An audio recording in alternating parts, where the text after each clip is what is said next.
Yes, yes, yes. Uh-oh. Uh-oh. Uh-oh. I just realized something. Hold on, what's going on here? What's going on here? Boom. Let's stop that. Let's move this out the way a little bit. Well, what's going on here? What's going on here? Are we jammed? What the hell's going on? Okay, damn. I thought the damn thing had jammed up on me. Okay, that's much better. Damn. That looks good. Let me get the music up. Okay. That's step one. Step two, let me change into the right chair. I'm in the squeaky chair, and that ain't good. That ain't good. Don't go anywhere, folks.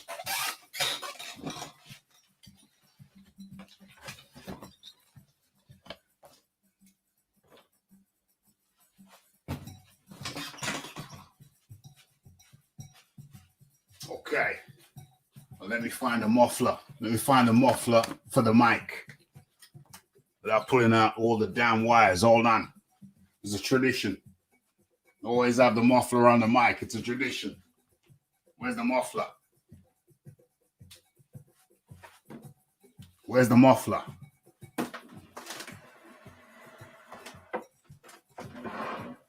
Dang.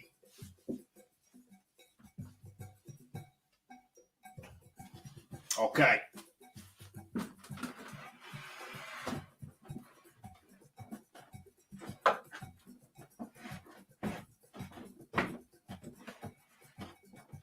Okay, the muffler has been retrieved. Let me just mute the mic while I reattach the muffler.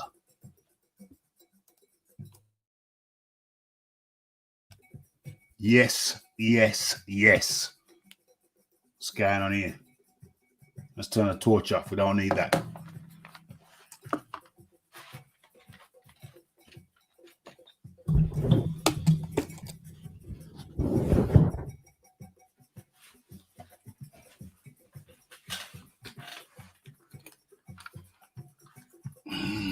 Okay.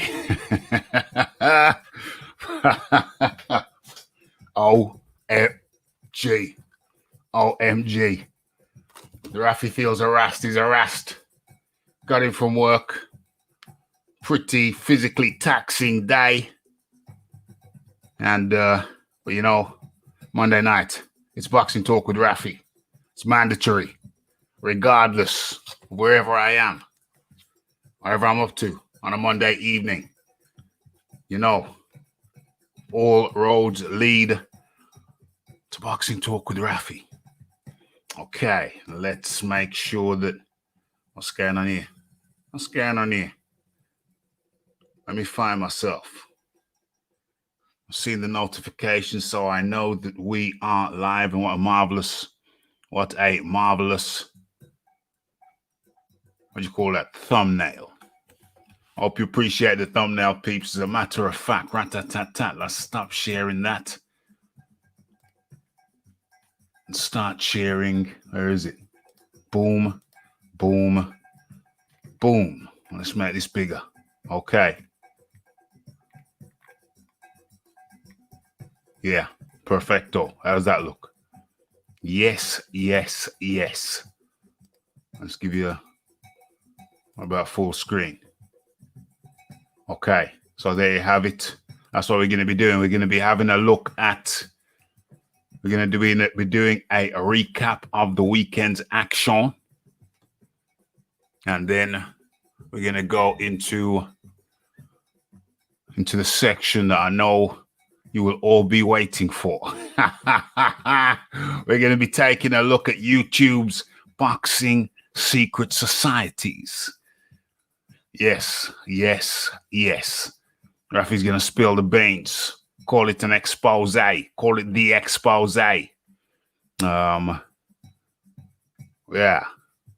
Expose. I was gonna write it as Boxing Talk and YouTube's boxing secret society expose, but I couldn't get that little apostrophe over the E. Otherwise, it would just look like expose. You know what I'm saying? And that would have conveyed the wrong message. Okay. So, yes. I see you guys in the chat. How can I make this bigger? That seems like the ideal size for that, but on the second thoughts, on the other hand, looks better like that. Okay, let me drop a link in the chat. Boom, boom, boom. Okay, and also, there's one other little thing that I need to do, that I should do. Just out of a matter of courtesy. And let me do that now. I don't want to hear any crying later. Okay, so what's going on there? Okay. Where are we? Let's have a look.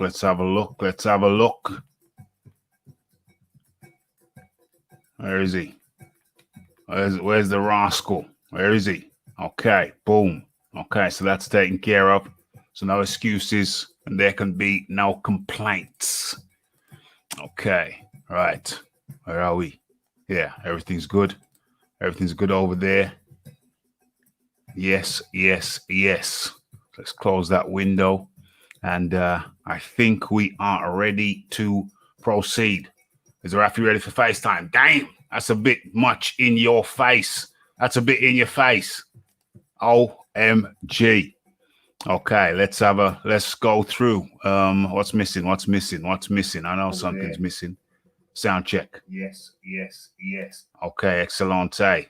So I know what's missing. Let's put the title piece up in there.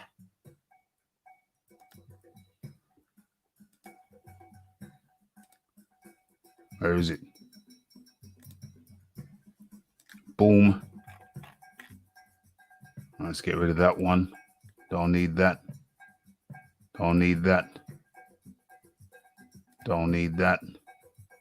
And don't need that. Okay. Let's create this thing. Boom. Okay, so we're in good shape now. Is there anything else missing? Yes, there is. What is it? Where is it? Right. Boom. Okay, that's not right. So it's 74. This one's 74. Let's edit that. Boom. Okay. Let's save and show. Yes. Could I make that even better? No, yeah, because that's wrong anyway. So let's edit that and get it right. Let's get it right, Rafi. Let's get it right. Let's paste that. See how that works. See how that looks. Boom. Excellente. Okay. So let's come out of that and go into this. Okay, so Boxing Talk and YouTube's secret societies. We're going to be looking at first things first, though. We're going to be doing this weekend's recap. So, but before that, let's get into the chat. Yes. James Jameson up in the building. Rafi got that Illuminati blood lineage from Carpenter back to the Pharaohs. OMG. 300 takes, 300 takes. Damn, I gotta make sure the situation is right. You know, before I press that red button. Gotta make sure the situation's right and Rafi's feeling nice and comfortable. Any good weekend fights? Yes, James. Absolutely. You should have checked the videos. But I know that not everybody checks the videos, so obviously, you know, I gotta do a recap during the live. Okay, so Colombo couldn't guess the start time of RDCR. It's a bigger mystery than the Mayan calendar. Dame. Rumors are that Rafi's got David Icon remain unconfirmed. Alex Jones on standby. Well, actually, you gotta stand by for David Icke. Not today, but stand by for further notifications. OMG. 5 minutes Mayan time. Absolutement. Oh, hello.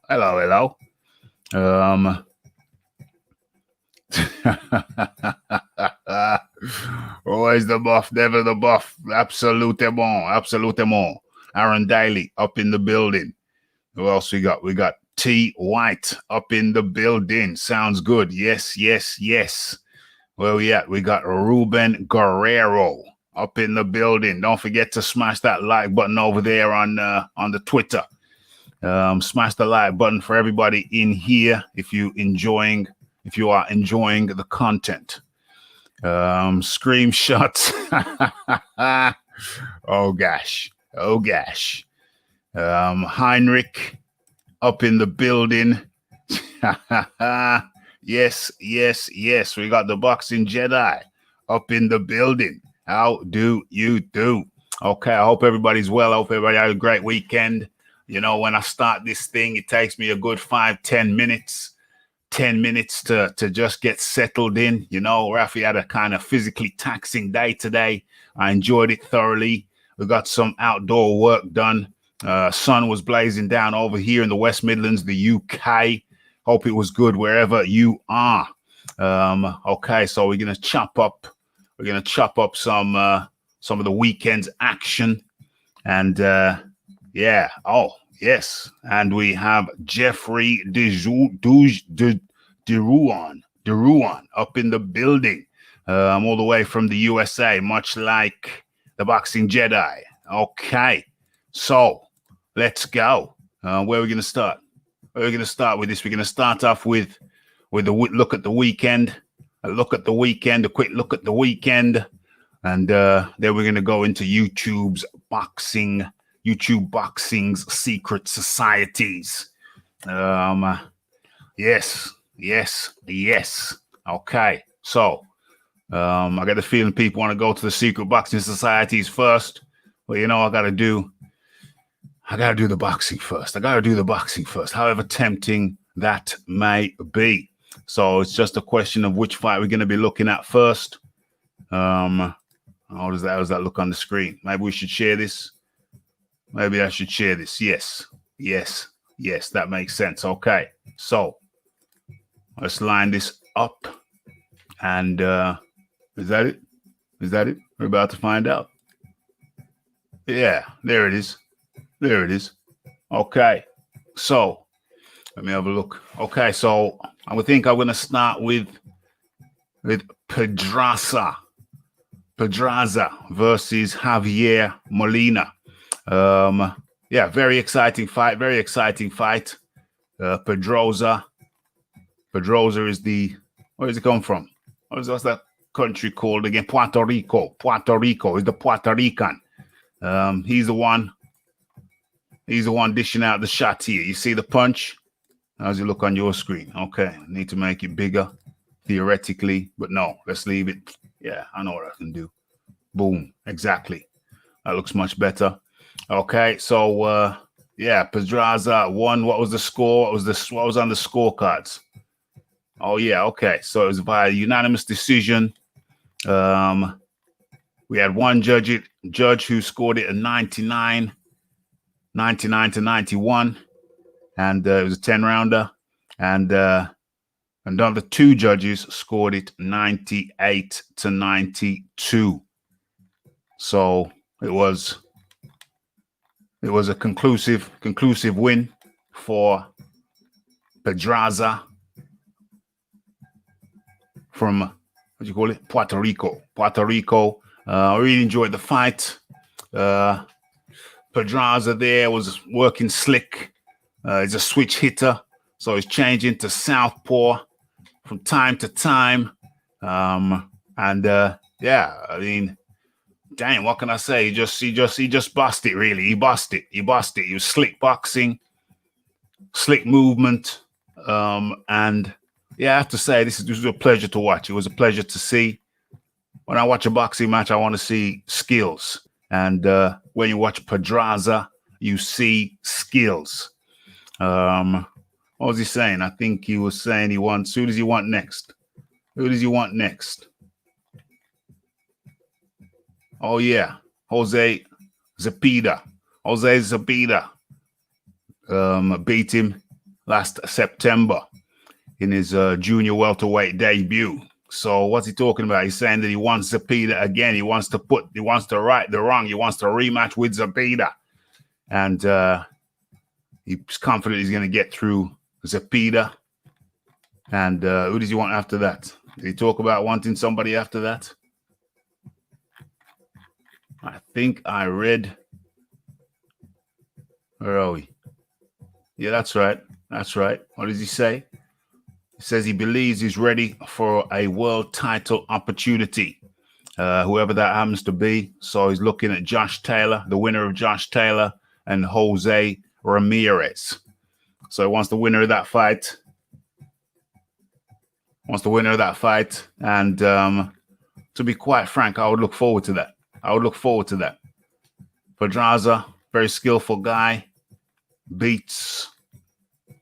He beats Molina over the 10 rounds. I believe it was 10 rounds. He beat him over the 10 rounds. So that was a very nice fight for anyone who missed that. I would recommend you go back and check Jose Pedraza versus Javier Molina. Well worth the view. Okay, so let's come out of that and what's going on here? I'm going to get to the chat in a second. I'm just going to line up the next fight. So we're looking at this time. Okay. Why don't we go to Lubin versus Gusha. Yeah, Lubin v. Gusha.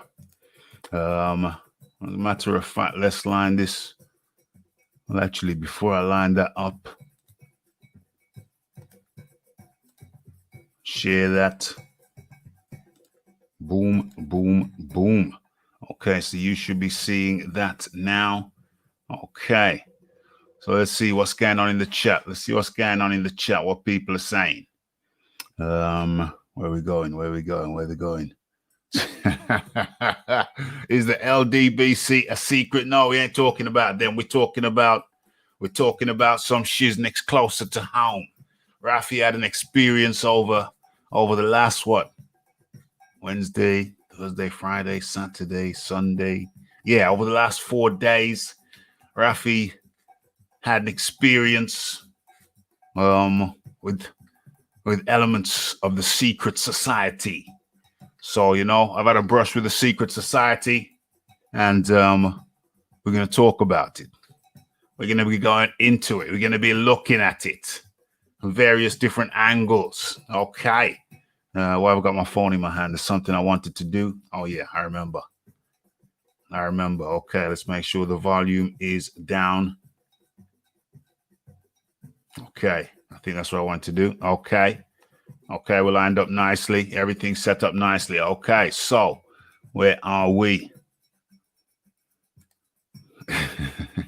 Silence to this day. I wonder when the bronze. I wonder when the people trying to get the Rafi in trouble. We got some elements of the secret society, who are not very happy. Anybody watched, what was that film called? What was that film called that had Nicole Kidman in it? And that little short guy, what's his name? Tom Cruise. What was that film called? What the hell was that film called where they were involved with some secret society-ish? Yeah, whatever it was called. Slips my memory, slips my mind. Well, if anybody remembers, just put it in the chat. Nicole Kidman and Tom Cruise starred in a film.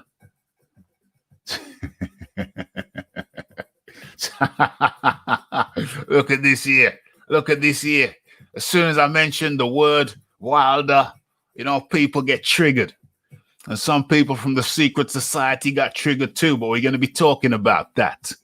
We're going to be eyes wide shut.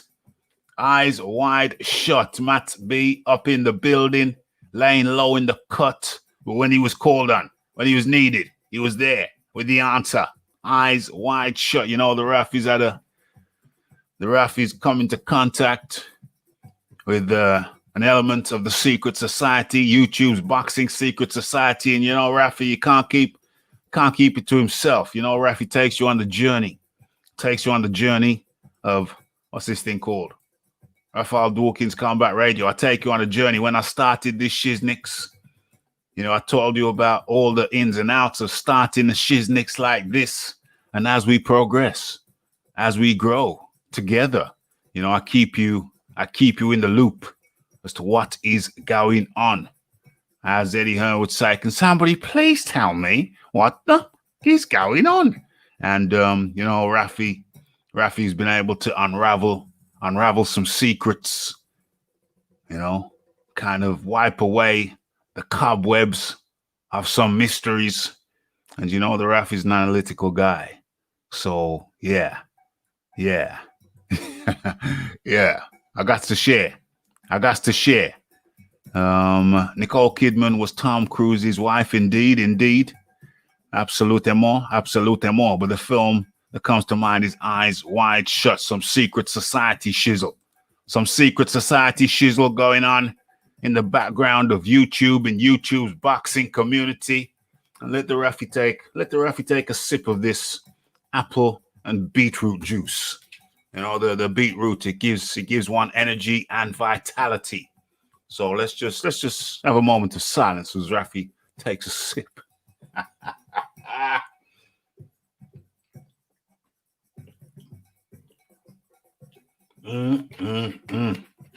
Okay, you can taste the earthiness of the beetroot. Okay, so let's progress with this. What's going on? Let's have a look in the chat. What's going on?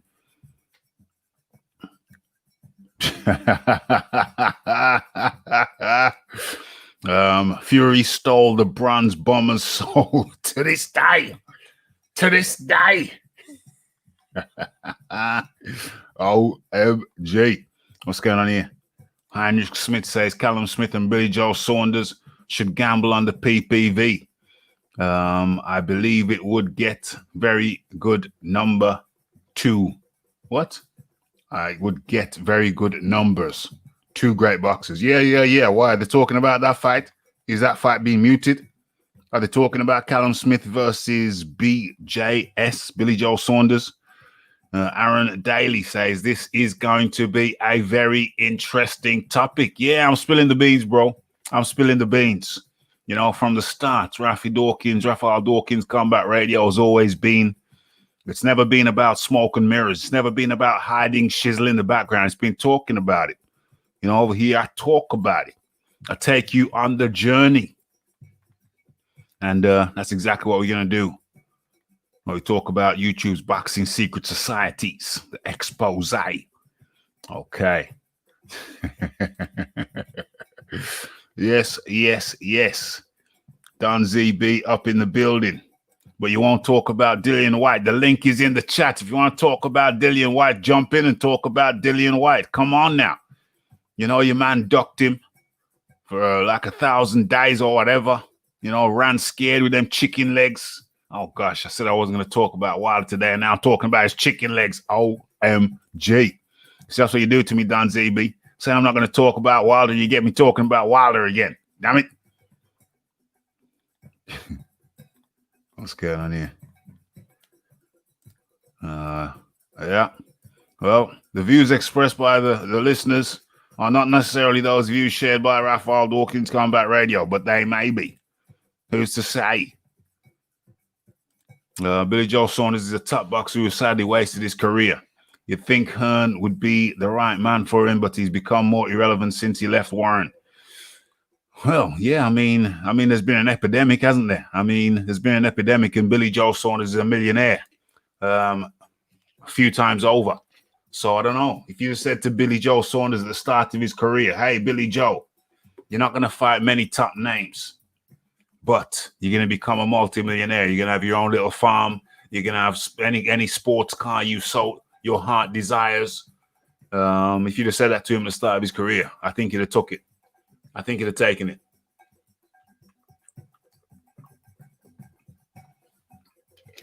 I don't know how important it is for Billy Joe Saunders to have the top names on his resume. I really don't. I think he's a practical guy, and the practical thing is to get a belt and to hold on to it, keep it. Doesn't matter if it's a vacant belt, whatever. Get a belt and hold on to it and keep it. That's the name of the game. That's what I think. That's what I think that he thinks.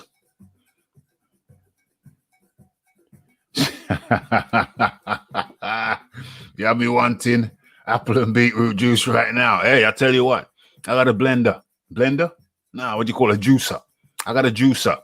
And sometimes I blend, sometimes I juice. And in this particular case, I bought this one. on my way home.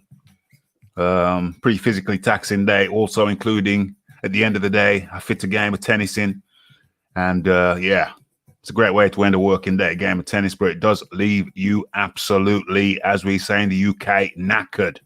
Absolutely knackered. But Kubrick was an absolute genius, absolutely. I like baby beats, raw goodness, 100%. I don't know about the vinegar. I'm not too much into the vinegar, but the beets, absolutement. Those skinny spaghetti legs. When I can't take your BS anymore, I'll jump in. Don ZB, you crack me up, mate. You make me laugh. Scythe Bud is up in the building. You can jump in anytime you're ready, bro. You can jump in anytime you're ready if you want to jump in. It's all good. She's Biz up in the building. Okay, so yes, and big up the chat, absolutely. Okay, so let me go into the next fight. Let me take that down and what's that? Boom, bring that up and let's go into the next fight that we're looking at. We're looking at Lubin versus Gaisha. This was an interesting fight. Was it an interesting fight? All of these fights I've done a video on, so you can see my individual assessment. And that was directly after I just finished watching the fight, so it's kind of like fresher. But yeah, this is fresh in my mind, no problem. Erickson Lubin says he outclassed Terrell Gusha. He did outclass him. Was this a scintillating fight? No. Erickson Lubin, he's taking a bit of flack for this because it wasn't a scintillating fight. I acknowledge it wasn't a scintillating fight. But he did show he has some skills, Lubin, which we all know. The problem is, and I heard somebody say this, somebody in the boxing world, somebody with a lot of boxing know-how, I heard him say they'd rather watch paint dry than watch Erickson Lubin fight. And I think the problem with Erickson Lubin is he doesn't seem to acknowledge the need of the boxing public to see some sparkle, see a little bit of sparkle, put some sequins on it, just a little bit of dazzle, a little bit of razzle dazzle. St. Lubin ain't got it's not St. Lubin, it's Erickson. Lubin, he just ain't got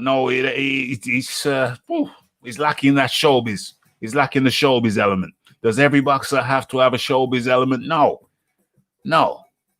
But you gotta have something. And Erickson Lubin, he's got a style which it's just not exciting. I'm sorry, it ain't exciting. And okay, you can say, well, Raf was Marvin Hagler. Marvin Hagler's one of your favorite boxers. Was he exciting? Well, yeah, he was exciting, but he went about his work in a workmanlike manner. He was methodical. He was persistent. He was relentless. And I think those qualities are what made him so compelling. And he was a pressure fighter. He kept the pressure on. Lubin, he doesn't keep the pressure on. He doesn't keep the pressure on. He's a couple of taps here, a tap there, another tap there. It just ain't exciting. And I think that's the problem with Erickson Lubin. I don't know what he wants. I don't know where he wants to go after this. Is that my car? Hold on a sec. I hear something. Un momento.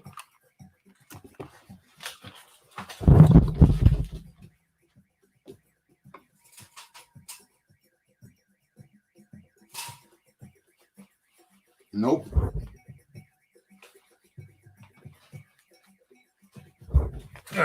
Nope. It's my neighbor's.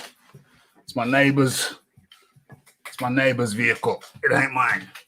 It's bees like that sometime. I don't think no one's interfering with it. It's just he's got a dodgy alarm on it. Needs to sort it out. Okay, so I don't know what Erickson wants to do next. Does it say? Does it say? I don't know what his next step is.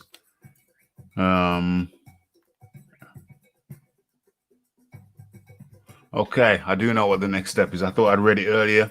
Okay, so his win sets up.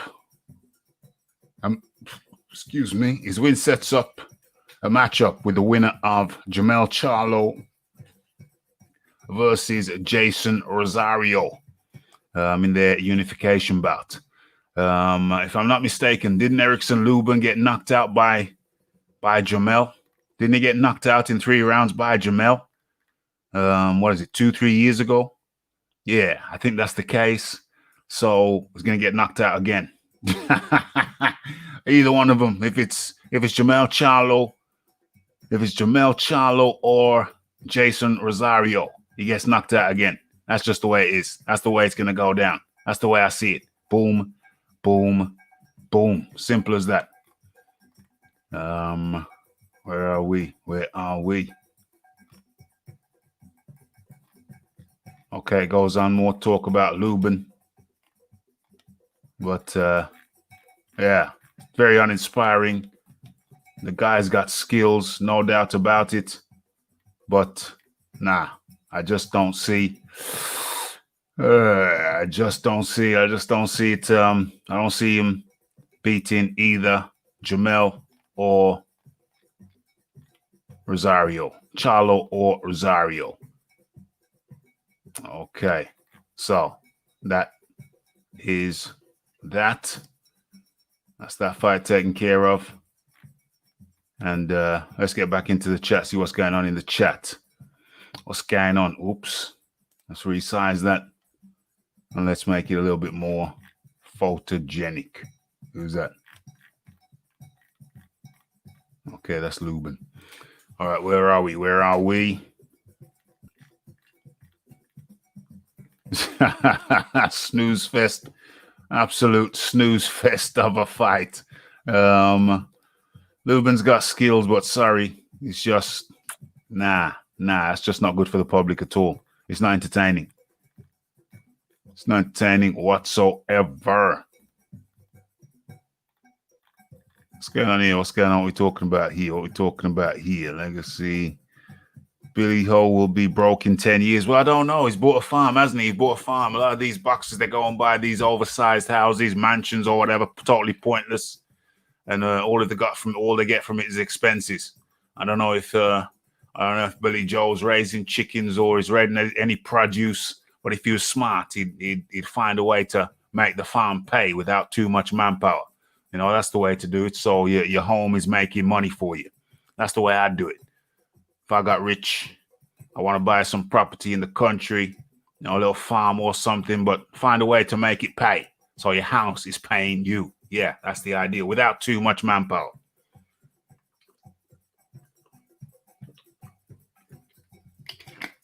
Okay, this beetroot and apple. It's going down sweetly. Okay, so what's going on? Could White get knocked out again? Do you want to talk about that for a second? Let's talk about that for a second. White I think that what I don't approve. I don't approve of what's going to happen. And what's going to happen is that White's going to fight him again in November. Like something like a 3-month turnaround. Hey, it could work out fine. It could work out fine. But listen, if I'm a manager, if I'm a promoter, I'm trying to look after my fighter. I'm telling him to wait till January. Make the fight in January. But he wants it. Dillian White wants it right now. So you have to. He's so passionate about it that, you know, he might be right. He might be right and everybody else might be wrong. If it's me, I'm saying go again in January.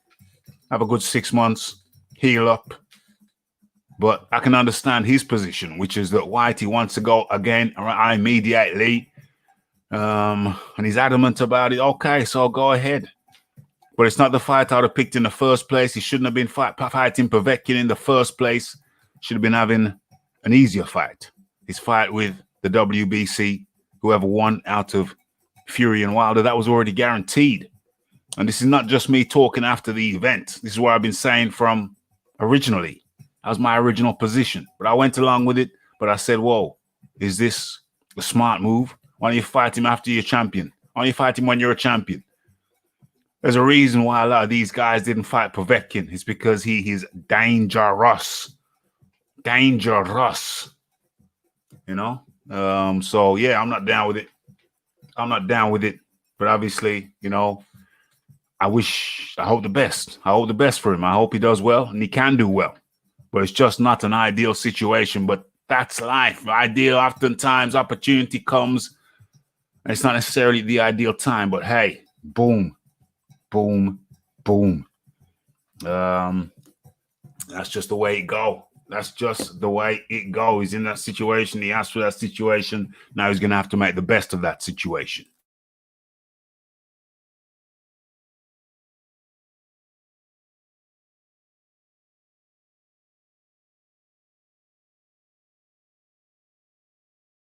Okay.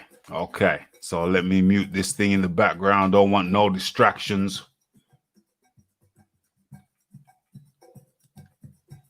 Let me kill that noise. Okay, so that's done now. That's on mute. Apple and beetroot. Excellente.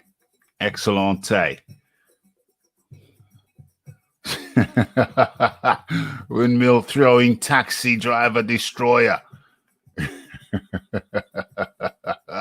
Absolute snooze fest. Yeah, just flat.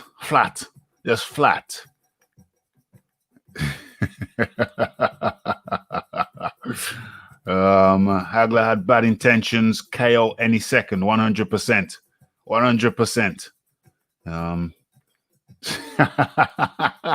No. I looked proper and thorough. You know, I like my neighbors. If anything like that was going down, I'd say, yo, let's come on. Someone's trying to nick your car. Let's go get him.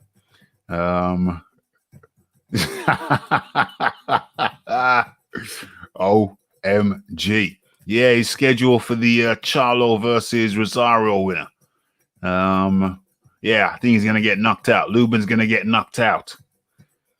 Needs a little bit more confidence to come out of his shell. Okay, where are we? I'm coming up top of the hour. Yes. Good stuff. James Jameson, divorce, long, half of the farm, half of the car. OMG. Dame. EJ Boxing, his ears have been perked by boxing secret societies. Philip Carl Roberts up in the building. Yes. White is his own manager, he's his own boss, he makes his own decisions. I'm pretty good with all. Okay. Usyk, we have to wait and see if Usyk looks good beating Chisora, or if he gets beat by Chisora. Yeah, I think he's going to beat Chisora. I think he's going to beat Chisora, but it's going to be interesting. I mean, listen, Chisora, how old is Chisora now? How old is Chisora now? However old he is or says he is, whatever, he's on the tail end of his career. He's had an upsurge, yeah. But is he going to be able to keep the pressure on Usyk? I think you got to pressure Usyk. People talk about Usyk like he walks on water. Usyk is good. He's damn good. But I've seen Michael Hunter beat him up for the first 6 rounds. Not all of the 6 rounds, but in the first 6 rounds of their fight. I've seen Hunter have some good rounds in that first 6 rounds. Matter of fact, you could say that Hunter won the 6 rounds, the first half of the fight, by applying pressure, putting it on him, and using angles, getting in and out, going to the body, going downstairs, upstairs. That's the way. That's the way I think you got to fight Usyk. You got to be in and out, upstairs, downstairs. Can Chisora knock Usyk out? Yeah. I think he says he's 33, but could be a bit older. The African passport. Can Usyk, can what's his name, knock Usyk out? Chisora? I think he can. I think he can. Yes, yes, yes.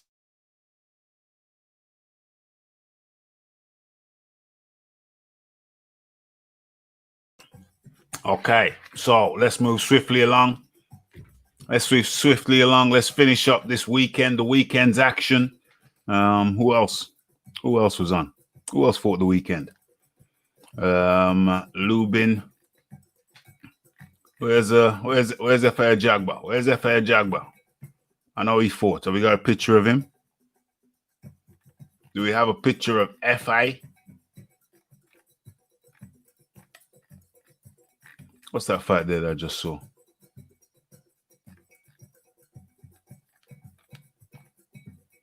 Okay. That's a little collage of St. Erickson Lubin. Who else we got? Do we have F.A. Jagba? Where's F.A. Jagba? Where's F.A. Jagba? Let's bring up his fight. Hold on. Who is this?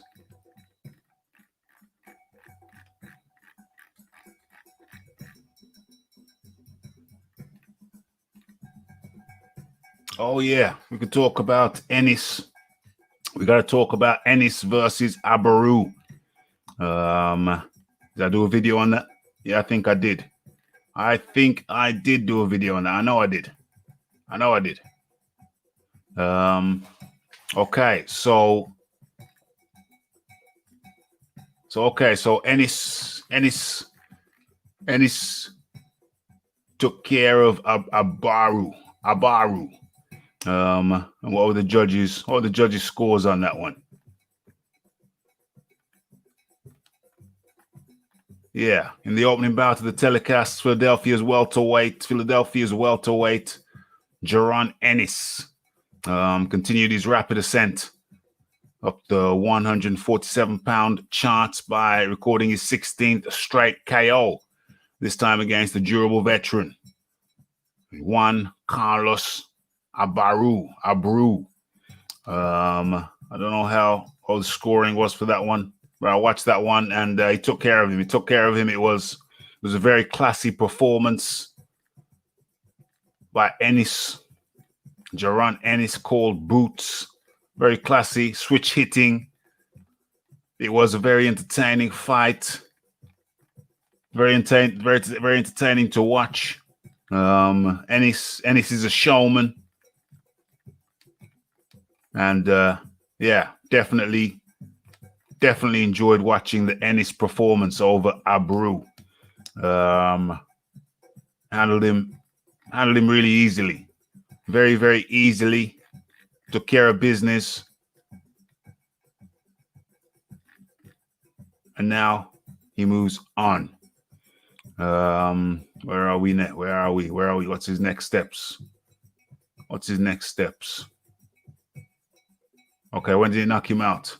Ellis who was pushed into the 6th round. Only the 3rd time of his career.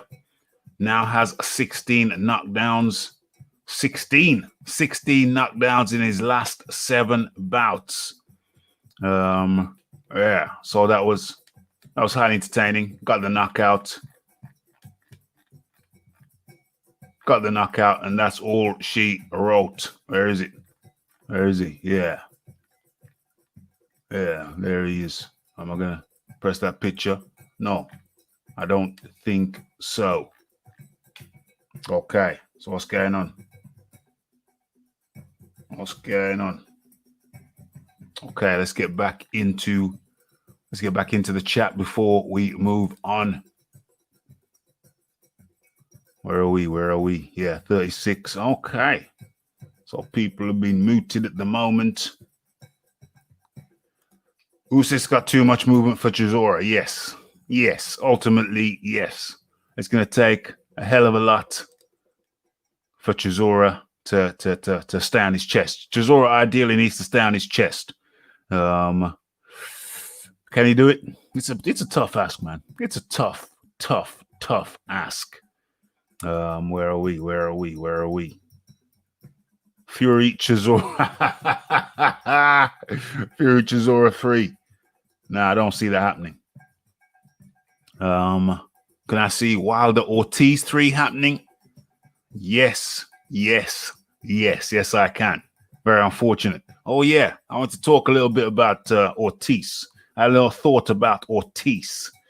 Chisora may have too much power. Chisora may have too much power for Usyk. Hey, that's what makes it interesting. Let's have a look here too. Okay, so one of these windows got to be closed down. We've got too many windows open.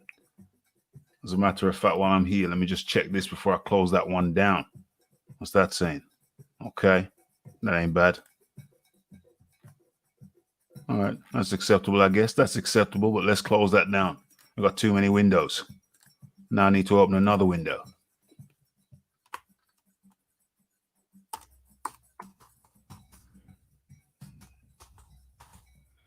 Where are we? Okay. Boom. So, is there anything that I've missed? Is there anything that I have missed? That's why I check. That's why I scroll through this shizzle right here.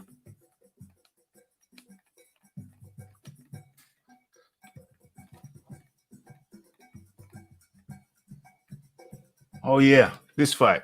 Definitely want to talk about this fight. I don't know if I made a video on it. Can't remember. I don't think I did. But I definitely want to share this. Definitely want to share this article. So let's. What is that? Okay, let's get out of that. Let's get into this. And then we're gonna, in the next few minutes, we're gonna get into the second half of the show. And you know what we're talking about in the second half, don't you? Boom. Okay, how's that looking? Yeah, a little bit small, but never mind. Let's get into it. Let's bring this over here and go. Okay, so this is one that I almost forgot. It's a good thing. I circled back. Okay, so Tugnayan Bar. I knew it was close, but I was surprised it was a split decision. Okay, so this is the fight between Tugnayan Bar and the Barbadian fella.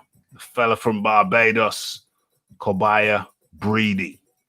Okay, so yeah, I watched this fight. My problem with Breedy, I'll tell you straight off the bat. My problem with Breedy. Problem with Breedy is that, from what I can see, he can only fight on the outside. You fight on the outside. When he gets in close, all he can do is hug. When it's on the outside, all he can do is throw one shot, maybe two at the most, and then he changes position. So the problem with Breedy is that he's got no inside game. His inside game is poor, and his outside game consists of like 1 or 2 shots and then changing position again. So he can't capitalize. He can't hold ground. He can't hold his ground. He can't pin a guy. And he can't work on the inside. That's too much. That's too much wrong. I'm very, very sorry, but that is too many problems to overlook.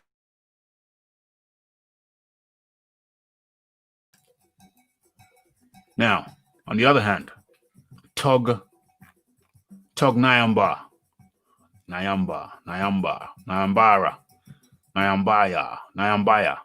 Okay, so Tug, we're calling Tug Nyambara. He's got a complete game. Outside, inside, he's very good on the inside movement. I skipped through the fight. I didn't watch the whole damn thing, but when it came to the end of the fight, I, like Nyambara, was surprised. He said, I knew it was close, but I'm surprised it was a split decision. Yeah. Like I said, I didn't watch every single round, so I don't know. If somebody watched every single round and they said they thought the other guy won, then fair enough. I didn't watch every single round. I wasn't that inspired. I don't like the style of Breedy. It's very rudimentary. It's not very sophisticated at all. So where are we at? Nyambara dropped Breedy twice in the opening rounds. Once with his right hand and once with his left. But the gutsy Breedy climbed his way back into the fight after early setbacks. Breedy was the busier fighter, throwing 62 punches per round compared to 47 by Nyambara. But Tug landed the harder punches and connected with 51% of his power punches in the fight. It was a tough fight, said Nyambara, 28 years old. I have a lot of respect for Breedy. He's a great boxer. Okay, so if he says he's a great boxer, he's a great boxer. Who am I to say otherwise? Okay, fair enough. I thought I won the fight and did well. I thought I won the fight and did well to get the knockdowns early. I thought I got the job done and I'm ready for the next step. I knew it was close, but I wasn't thinking about the score. I was surprised. It was a split decision, but I thought I did enough to get the win. Okay, so that is the story of Tug Nyambara versus Kobaya Breedy of Barbados. Split decision, but Tug gets the nod. Okay, so that's how that went down. Okay, so what's going on?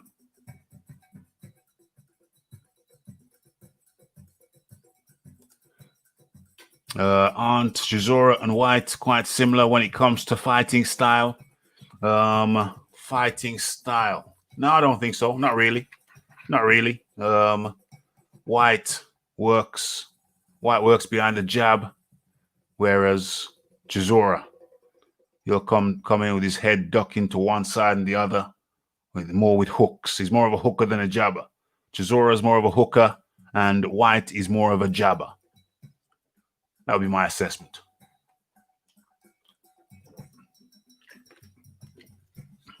Okay. Where are we at? Ortiz versus Ruiz. Oh yeah, Ortiz versus Ruiz. Yeah, I don't. Well, first of all, Ortiz isn't fighting Ruiz. Ruiz is fighting, what's his name? Arreola. I think Ruiz is fighting Arreola.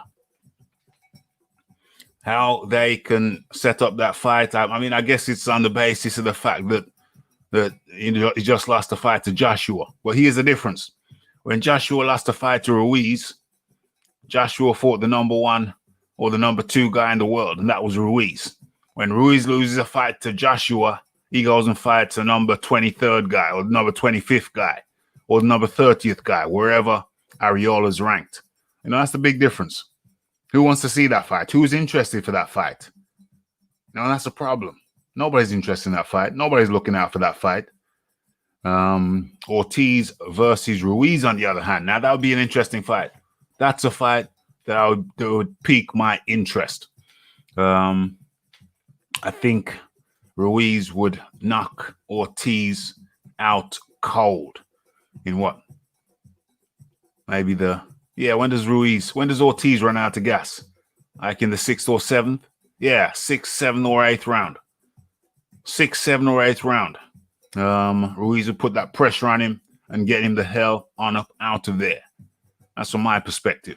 I know some of my USA friends feel differently about it. Yeah, so that's the way I see that. Okay, so where are we? What are we gonna do now? We're gonna stop sharing that. I think we're going in. Okay, I think you've already seen my video. I would imagine everybody's already seen my video on let's stop sharing that for a start. Yeah, I'm assuming everybody's seen my video on the Floyd Mayweather versus what's that guy's name? He's not in the title. He's not in the title somewhere. Mayweather versus Paul.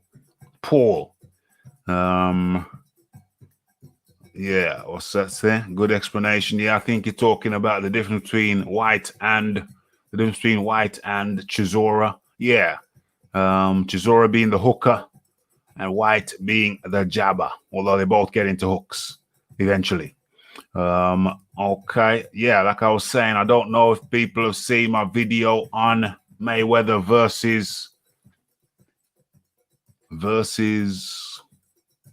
Paul, whatever his first name is. Is it Jake? Is it Jake Paul? Something like that. Who do we have up in here? Yes. We have Cypher Bud up in here. How you doing, Cypher Bud? It's all good, bro. How's it going? Yeah, man, it's good over here.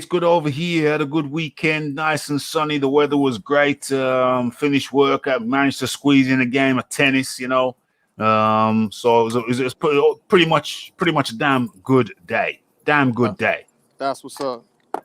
Yeah, man, absolutely. So you want to talk on any of the weekend action? You want to talk on?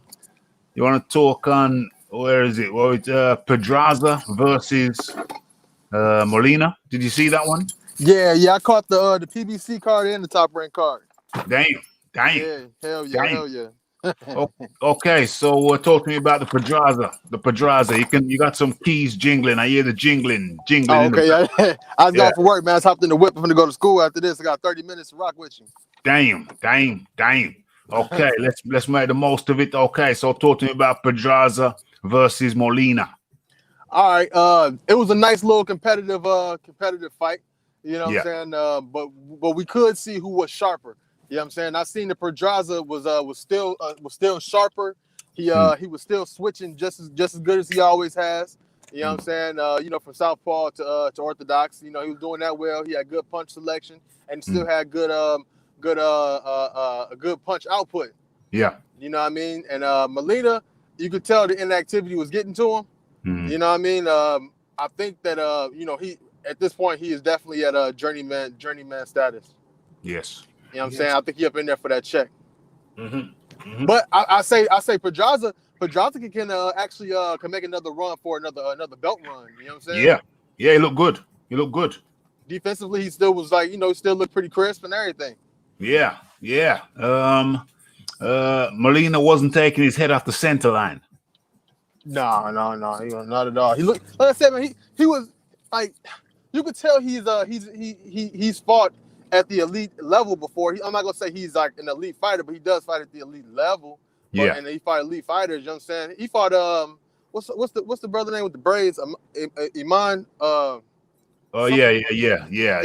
fought that cat. He ain't the most durable cat, but he got good skills. But you know what I'm saying? He gave it to him. So he's good, but he a journeyman from now on, dog. Yes. I agree with all of that. The FA Jagba fight. Did you catch that one? Yes, sir, I did. Yeah, talk to me about the FA Jagba fight. It went the whole way. That was surprising. Everybody's expecting FA to take him out. Man, I'll tell you like this, man. I'm gonna let you know how I feel about FA, man. Yeah. I think he looked like he built like that. He ain't built like that. He ain't no fighter, man. I'm gonna keep it real, man. He ain't no killer. He ain't no killer. FA ain't no killer. Is that what you're saying? No killer. He a halfway crook. Yeah, you know what I'm saying? Jagba ain't no killer. He ain't no killer. He said Anthony Joshua ain't Nigerian. Nah, he need to chill out on that one for one. And he also said that okay, everybody got power, but my skill is going to show me the difference to be different from Anthony Joshua. I'm like, man, if you don't take 5 seats, man, shut up. You talking crazy, man. He's talking You know crazy. what I'm saying? He's talking crazy. You talking crazy. They giving you they giving you that light because you look the part. You know what I'm saying? Yeah. You know, but you're not nice like that. He was out there lunging with his punches and stuff, getting real thirsty for punches, thirsty to make a contact. I'm like, come on, man. You in there with a sparring partner anyway. Yeah. Yeah. You know what I'm saying? You ain't knocking him out. You know what I'm saying? And you one of the few people that is active on the PBC side on a regular basis. Yeah. Well, he's left PBC now. He's left PBC, signed up time to Al Heyman and what's that guy's name? The promoter guy who runs the record company? Jay Prince. Oh, okay, yeah, Jay Prince. Yeah, Jay Prince, the gangster. Yeah. I'll leave that alone. But you know what I'm saying? But like, yeah, man. He's a killer. Jay Prince is a killer. Allegedly, Jay Prince. I still want that interview, bro. I still want that interview. So allegedly. Yes, sir. Man, let me go in on FA real quick, man. Yeah. FA, man, he ain't no killer. He got slow feet, and he's so predictable because everything he do is behind the weak little jab he got. Yeah. Everything. Yeah. And all it takes is somebody like you know what? He over there at Top Rank, cool. Yeah. But I think Top Rank got him over there just so the real big baby Jerry Anderson go over there and he'll be a sacrificial lamb for that kid. Damn. I thought maybe they're gonna save him up for Fury. Man, that ain't no real action, man. That'd be a horrible fight. Yo, but I can see it. I can see it. They put him in there with Fury as a soft touch. Sorry, FA. But they put him in Fury as a, mind you, would they put him in with Fury? I don't see it, man. I don't see them putting him in there with Fury, man, because Styles make fights, man, and he won't be able to follow. He won't even be able to follow Fury around the ring enough. He can't even cut the ring off good enough to fight with Fury. It'll look silly. He's gonna look silly. That's why I see them making a fight. Because he looks silly. See, no, not the heel looks silly. The fighter looks silly because he won't bring enough of a fight to Fury to make it happen. Oh, yeah. You know what I'm saying? I see what you're saying. But if you put him in the ring with somebody like the young Jared Anderson, you might mess around and make a name for this kid. Yeah. You know what I'm saying? Because America don't got no young heavyweights, man. That's right. All they need to do is, FA already got it. He got a reputation to be in, this big powerful guy or whatever. But I mean, honestly, I ain't never seen him implement no real power in the ring like that before. He had somebody walk out the ring. You know what I'm saying? And it looked like, oh yeah, dude shook at him. Oh yeah, he's big business, but he's a hype job, man. FA's a hype job. Dame. You're hearing it over here, Raphael Dawkins Combat Radio. If you're in the chat and you have not already hit that like button, hit the like button if you like what you're hearing. And if you have not hit that subscribe button, hit that subscribe button. As a matter of fact, and if you like what you're hearing from Saif Bud, I'll go ahead and put his description in the description box. I'll put the link to his channel in the description box. So that you can go on ahead and give him a subscribe. Absolutely. So, okay, so I hear that jingling again, but let's move on to. We talked about Eric St. Lubin versus Gusha. Right. Yeah. Did you see that fight? Yes, sir. Okay, I think I've already talked about it. Eric St. Lubin, to me, he just lacks that pizzazz. He lacks the pizzazz. He lacks the output. When you're in this game, you're really trying to get eyeballs on you. And Eric St. Lubin, even though he's a clever boxer, intelligent boxer, there's something missing. Saif Bud, what say you? Now I'm gonna have to push back a little bit on that for Eric St. Lubin, the hammer. Okay. You know what I'm saying? Because I'll tell you like this, man. Lubin, he's talented, man. The dude's talented. He's a talented southpaw. He's been getting a little flat-footed lately. You know what I'm saying? But when he fought against Gallimore, he looked good. Yeah. He done fought cats. You know what I'm saying? He done fought some decent competition since he got knocked out by Charlo. You know what I'm saying? Yeah. You gotta remember he's still a pretty young guy. I think he's like 23, 24. Okay. So he's still a young guy. Still got time to develop. Yeah, he's young. You know what I'm saying? Do you see him? Do you see him developing into a crowd pleasing fighter? Honestly, I think he already is, man. I think the problem with that fight was Terrell Goucher. Every one of his fights are boring, man. He fought Irzadi Lara. That was a damn snooze fest. Like he was the problem. You know what I'm saying? Right. At the same time, too, Lubin could have definitely stepped up his aggression. Yeah. But these guys the winner was already promised, a championship fight. So I look at it like, okay, they looked at it like, okay, a win is a win. Let's not press it because we don't want to mess around and get. And he did get hit with that looping right hand by Terrell Goucher. You know what I'm saying? And it wasn't like the hit was like really that strong. But what happened was he hit him on the top of the head and he gave a little torque to his neck and he was like, oh, you got to, you know what I'm saying? He messed up his equilibrium. Yeah. And he was still pretty composed. And I like the way he handled himself, even though he got hurt. The fight was a snooze fest, but it's over with. And I'll say it like this: if he does fight Jamel Charlo again, he's fooled because he's way too flat-footed, man. And Charlo move around way too good, man. Well, listen, whoever wins out of the Charlo fight, Jamel Charlo versus Rosario. Whoever wins that fight, that's who Lubin's looking at, and I see him getting knocked out cold by either one of those guys. I respect that. I think he gets knocked out by Charlo again. Yeah, but I think the more interesting fight would be him against Jason Rosario. That'd be a really interesting fight. I think that Lubin can actually nullify some of that aggression from Rosario. I think he actually do a better job nullifying that aggression better than Charlo would. But that's a whole nother story.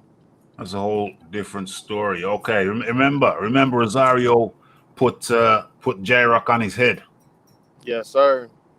I wouldn't mind seeing J-Rock fight Lubin. I think before they should, because Lubin ain't ready to go into that championship fight. I'm keeping it real. He's not ready to go in there. If anything, he need to fight J-Rock if J-Rock is still at 154 and not really moving up to 160 like he claimed that he's gonna do. But I think they should go for a fight together. That's a real good fight, regardless. And then they go into a championship fight after that. Man, you can't get mad at that. So, do you think Lubin beats J-Rock? I don't know, man. I really have to look at the tape really, really, really good. Yeah. And they both crafted. J-Rock. So why would Lubin take a risky fight before a championship fight? Because he's not ready. He's still not ready. Yeah. But why not take the championship money and lose and then fight J-Rock and get back up again? I agree. Yeah. I agree. Yeah. Okay. So how much longer you got left? You got 10 minutes, 5 minutes? No, I got some time, man. Okay. I really got a good 20 if I really something impressive. Yeah. I want to talk about that King Tug fight with you though, real quick. Yeah. Talk about that one. Yeah, King Tug. Yeah. All right, you know what I'm saying. So King Tug, all right, he's a solid contender, right? Yes. He done fought Gary Russell Jr. Mm-hmm. You know what I'm saying? He lost, but he fought Gary, and you know what I'm saying? It is what it is. He was out there. He got some power, man. Yeah. He got some power. And he said Gary don't really hit that hard, but Tug got some power. He does. You know what I'm saying? Now they called it a split decision fight. Now, would I have went that far? No. Because Tug was obviously throwing the harder punches. Yes. But after See, when he knocked him down those 3 times in the early part of the fight, I feel like he blew his load because he really slowed up on them punches, man. Yeah. He slowed up, and it wasn't until toward the end of the fight until when he started throwing the combinations. There was like, hey, throw combinations. But he wasn't throwing them like that. He was just, you know what I'm saying? He trying to chase Breedy down. Yeah. You know what I'm saying? And Breedy was with it. I wouldn't mind seeing Breedy fight again. I never heard of him before. I wouldn't mind seeing him fight again. Yeah, you know my problem with Breedy? What's that? I must confess, I missed the middle rounds. I kind of skipped through it. So I guess I missed the part when Breedy was doing good. But, you know, my observation from that fight, from skimming through it, my observation was that Breedy can only fight on the outside. He's got no inside game. His inside game is lacking from what I saw. What do you think? I think that's a possibility, or he was scared of that power, man, because Tug was slugging. Oh, yeah. You know what I'm saying? I'll say one thing though, Breedy, the way he was moving, he kind of reminded me of Tim Bradley. You know what I'm saying? With that left to right, you know what I'm saying, type of you dig. You know what I'm saying? He's moving around the ring. You know what I'm saying? A lot, maybe I would say in Tim Bradley's case, he kind of moved around excessively sometimes. But I would say that Breedy was moving around out of necessity because he was Tug was hitting him with some stuff, man. He was. And when he started, go ahead. Carry. Another thing I noticed that I didn't like about Breedy, I hope I'm not being too hard on him, but his head, it seemed like his head never moved. It seemed like his head was kind of stuck on with, you remember when Pazienza, broke his neck and he had the halo? Well, you probably won't remember that. That was a while ago. But as an American fighter, Vinny Pazienza. He fought Roy Jones, didn't he? That's right, something like that, yeah. And he was in a car accident, and they had to put his head in a brace, and it was a metal brace. And Breedy reminded me of Pazienza when he had his head in the halo, in the cast. His head just seemed like it never moved. He seemed like he just didn't have, you know, no kind of snake movement. You know the snake movement I'm talking about, side to side snake movement. He just couldn't do that. If he wanted to move his head, he had to move his whole body. Yeah, he not really slick like that. I see. He ain't slick like that, and that's disturbing to me when I see a man's head is like it's fixed on, like he's wearing a neck brace. I did. Look at his physique though. I mean, like you can tell he was like really muscular. He's like he's a small guy. He's a small guy for that division, but he got muscle on top of him. You know what I'm saying? Yeah, he's got muscle on top of muscle, where he don't move his damn head. That's disturbing to me. That's disturbing to me. But before I move into the controversial topic, we got to talk a little bit for a couple seconds about Mayweather, this proposed fight between Mayweather and this guy, whatever his name is, Logan Paul. Logan Paul, that's the one. Whatever his name is. Yeah, that's it. Logan or Jake, whichever one. Okay. What do you think of that news that Mayweather is potentially going to fight Logan Paul or Jake Paul? Logan, yeah. Hey, you know, it's just a circus show, man. That's all. Yeah. You know, I can't take it serious. You gonna pay for that one? You paying for that one? Hell no. Hell no. Hell. Is it on DAZN? It's unconfirmed. It's unconfirmed. There's suspicion that it's a DAZN production. Yeah, that's the suspicion. But you know, obviously everything's up in the air now with Canelo and DAZN, etc., etc. So what? Who knows what kind of model they're gonna go with on that one? They might go pay-per-view on that one. I don't know. I really don't know. And I don't know if we talked about this. I don't know if we talked about this in well, what do you think? Yeah, crazy you mentioned that. So I don't know if we talked about this before, but what did you think about the whole Gary Russell Jr. versus Devin Haney fiasco? I told you, brother. I told you. If that situation goes down, I'm not gonna consider it ducking. I'm gonna consider it bluffing. The whole thing was a bluff. You know what I mean? They just these cats, man. The promoters ain't doing their job, so these fighters feel like they got to promote themselves. I remember back in the day, man, you ain't have to talk that much smack. You know what I'm saying? The promoter would talk that smack for you. You know what I'm saying? Look at professional wrestling, right? You look at back in the day, Undertaker had Paul Bearer. You know what I'm saying? Is that am I wrong for mentioning WWF? Yeah, back in the day, man, the Undertaker never even said no words. It was just Paul Bearer that was talking about, oh, the Undertaker is gonna take down whoever. You know what I'm saying? Yeah. And then boxing used to be the same way too, to a certain degree. It's like, okay, Don King had a silver tongue. You know what I'm saying? Had a silver tongue. He gonna sell that fight for his fighter. Ain't not, but you got it nowadays. You know what I'm saying? Like everybody got the Twitter fingers and they chit chatting and everybody doing more talking than they doing fighting. Yeah. Yes. You know what I'm saying? Yes. So, I chalk it up to, a sign of the times. And, people got big mouths and they're not really backing it up like that, and they're even showing themselves in boxing. So I mean, they publicity studied. They might have both been in cahoots together about it. Because let's be real, Gary Russell Jr. don't belong nowhere over 130 pounds. 100%, 100%. And with that, I think we chopped up all the boxing talk that we were gonna chop up. Saif Bud, much appreciation for you jumping in. I'm gonna put your channel link in the description box so people can go over and subscribe to you. Okay, and we're gonna talk some more, bro. Thanks for jumping on. Much appreciation. Take care of yourself. Have a good day. Okay, that was Saif Bud, and screen looks like it needs some jazzing up. Let me jazz this thing up. I'm gonna jazz it up. Where are we?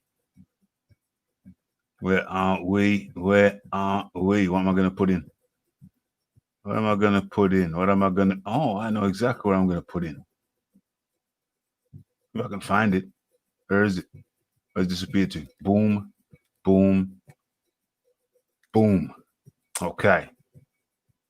Let's line this thing up properly. What looks better? That way or this way? Okay, we'll go with that. Boxing talk, and I think I can drop that down as well because I got the same thing scrolling down in the bottom. So let's drop this down. Yeah, okay. That looks acceptable. Okay, so what else we got in the chat? Have we had any more comments? I wanted to see Usyk get folded. Well, they're still gonna fight. Chisora versus Usyk. Who knows what's gonna happen? I think Usyk is a clear favorite with the footwork and his picking off skills. But yeah, Derek Chisora is very much.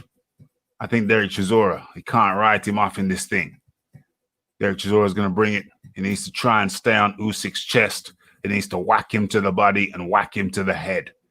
And if you can manage to do that several times throughout the course of the fight, then we could be in for a barn burner. Okay, so let's get the seating position nice and comfortable. I've enjoyed the boxing chat so far. If it's up to me, I'd leave it at that, cut this in half and do the second half tomorrow. But I know people are here because of the title. Or some people are here because of the title. Most people are here because it's Boxing Talk with Rafi and they come to Boxing Talk with Rafi. But some people may have come because of the second half of the title. The second half of the title being YouTube Boxing's Secrets. You know that I don't even read right. YouTube Boxing's Secret Societies. Should really read YouTube's Boxing Secret Societies. Something like that. Reads funny either way. But anyway, okay. So let me get the details up.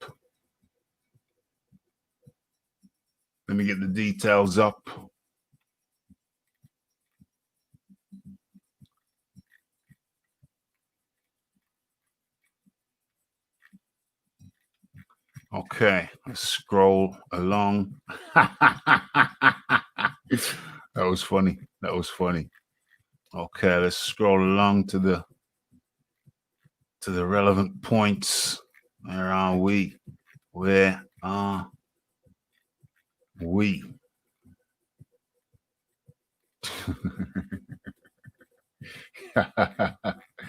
Okay, hold on. What's going on there? What's going on there? We gotta go back. We gotta go back. We gotta go back. Let me find the receipts. What's that? Okay, looking for.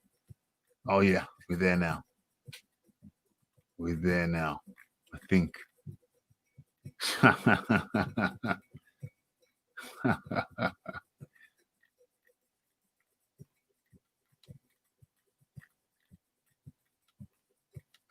Okay. Okay. We're there. Are we there?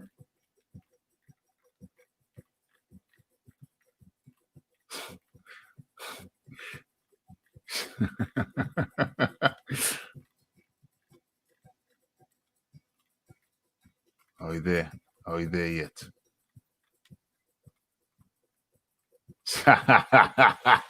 Okay.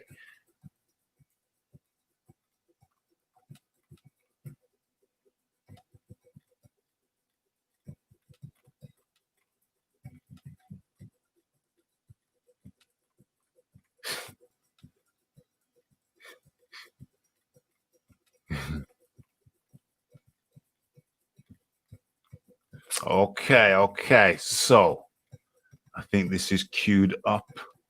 I think this is queued up, but is it the right? Oh no, okay. So let's go over somewhere else. Let me see if I wanna have the receipts on hand.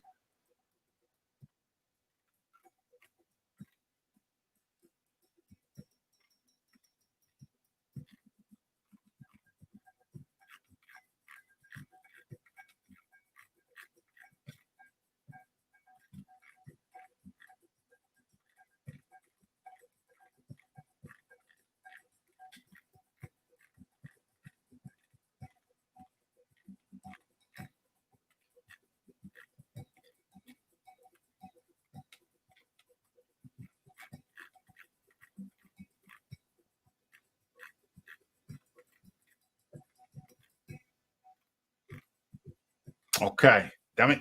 Damn it. Damn it. Okay, we're gonna have to go without the receipts. We have to pull them up at another time. I thought I knew where they were, but they're somewhere else. I don't want to spend too much time looking for them. Okay. So what's going on here?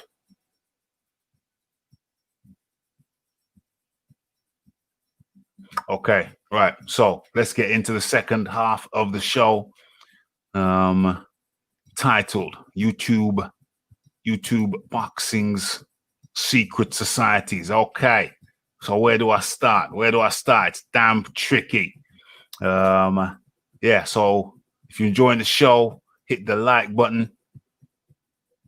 If you're enjoying the show but have not yet subscribed, hit the subscribe button, hit the share button, and for sure, go ahead. If you want to take the extra step, go the extra mile, go ahead and follow me on Twitter.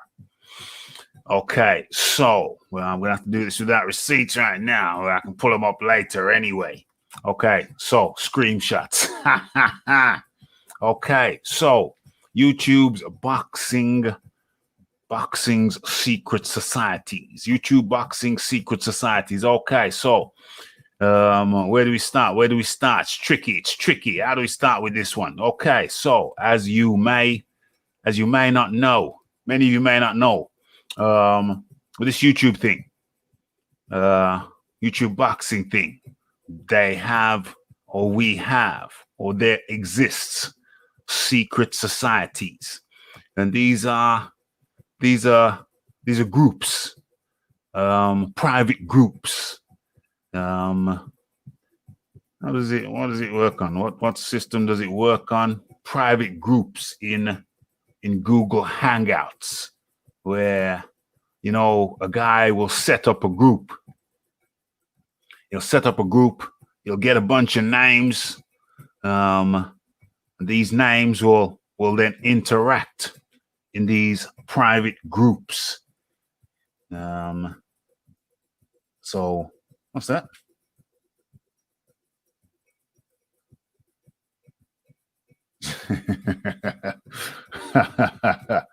Un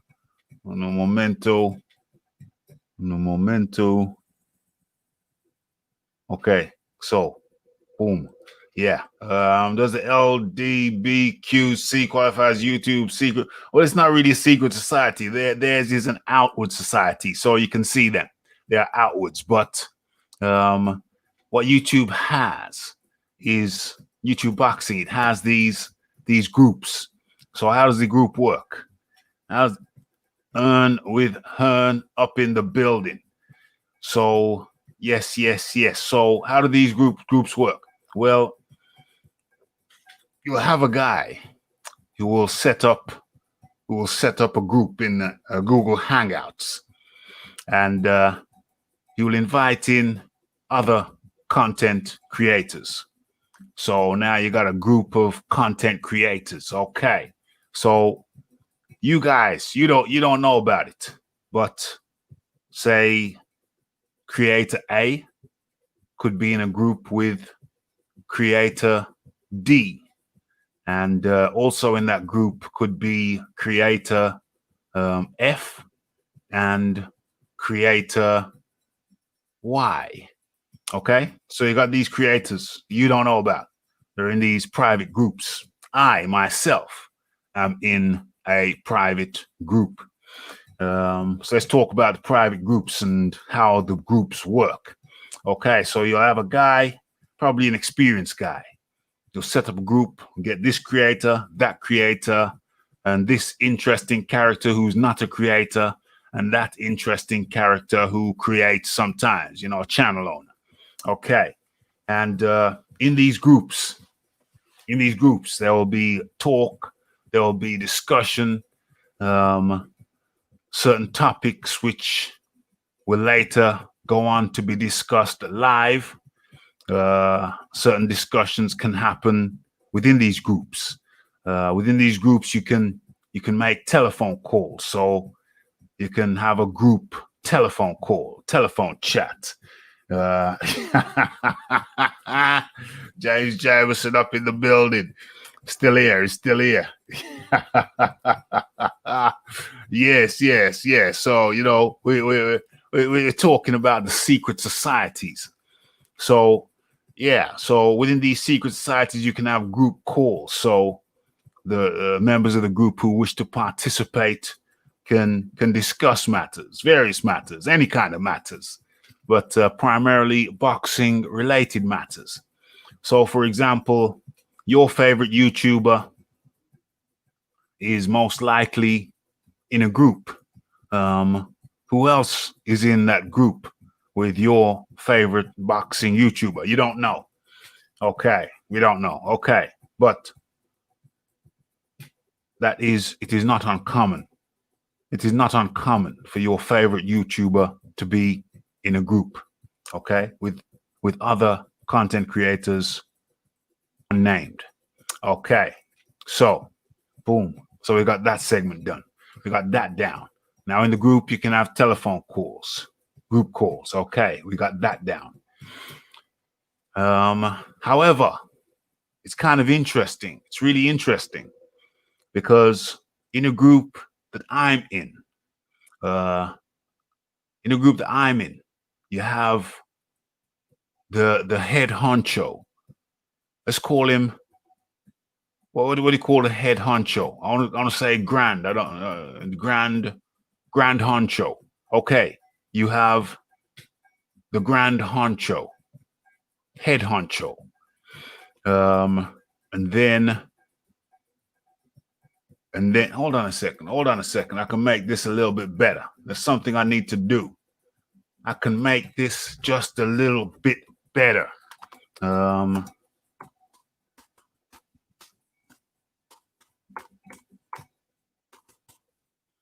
me see if I can do what I want to do. Give me a second. If I can find what I want to find. Let me see if I can find what I want to find.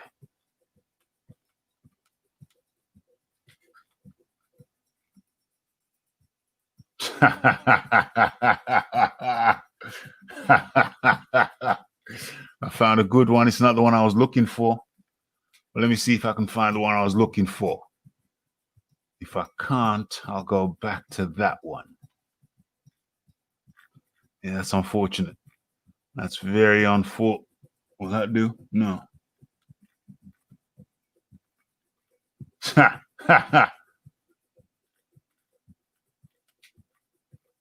Okay, I found a couple of good ones, but not the specific one I was looking for. Okay, so I'm going to go.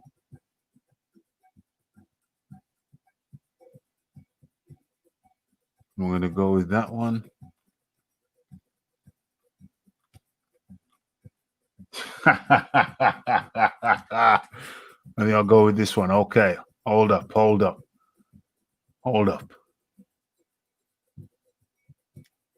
Let's save that image as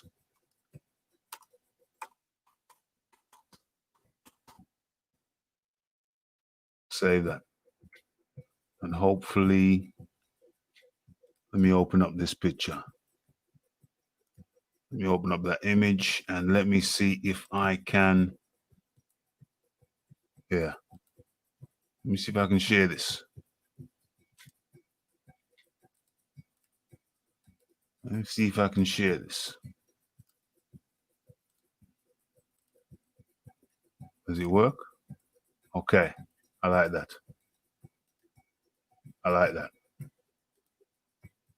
Okay, that'll do. That's good enough. Okay, so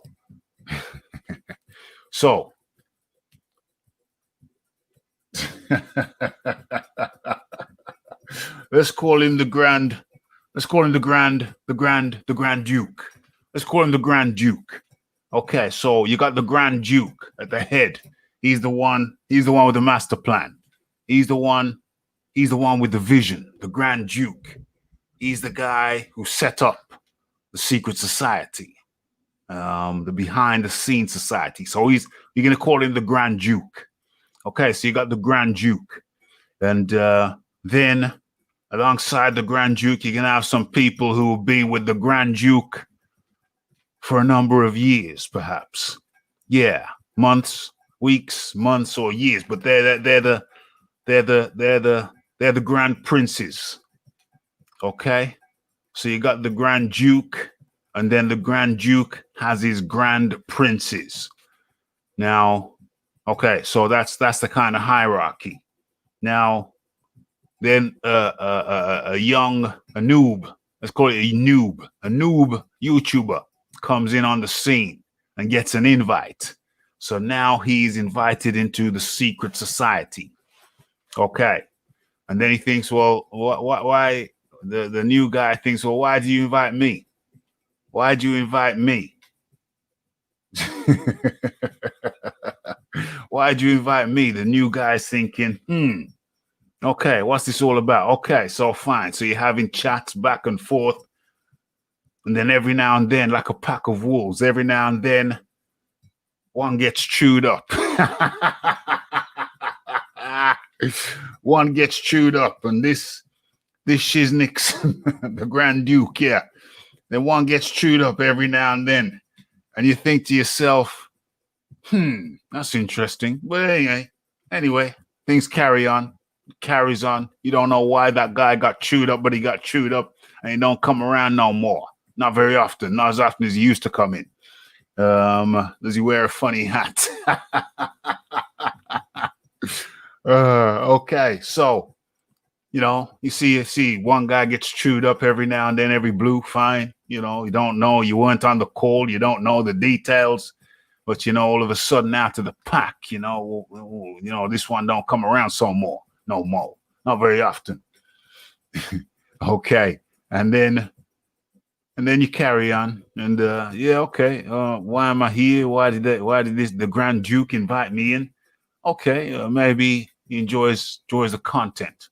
Maybe he enjoys the content. So cool. So you carry on. And then, however, this weekend, it was kind of interesting.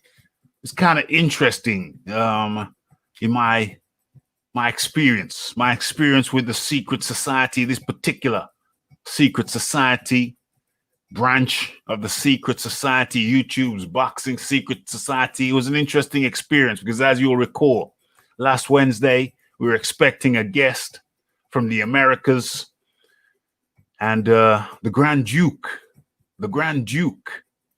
was very insistent. The dude wasn't coming. I said, well, how do you know he's not coming? He said he's coming. So how do you know he's not coming?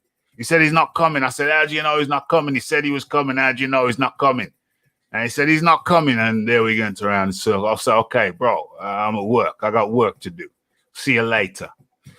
And sure enough, the fella from the Americas did not show. And later on in the evening, he must have got the heads up, and he wrote in the secret society, this particular branch of the secret society, of which I'm a part. He said, so what's going on? What did I miss? So I said, yeah, you missed the show yesterday. And I said, what? And I said, yeah. And I said, well, what show? I said, the show that you agreed to come on. He said, no. I said, yes. And then I got the receipt, so I scrolled back to find the time and the date, and I said, there you go. You agreed to come on at 9 on Monday. And he said, oh, okay. And then there was a little bit of conversation back and forth between me and the fella. It was all very cordial, polite. Okay, yeah, whatever. Yeah, cool, no problem. Okay, done and dusted, over. No problemo.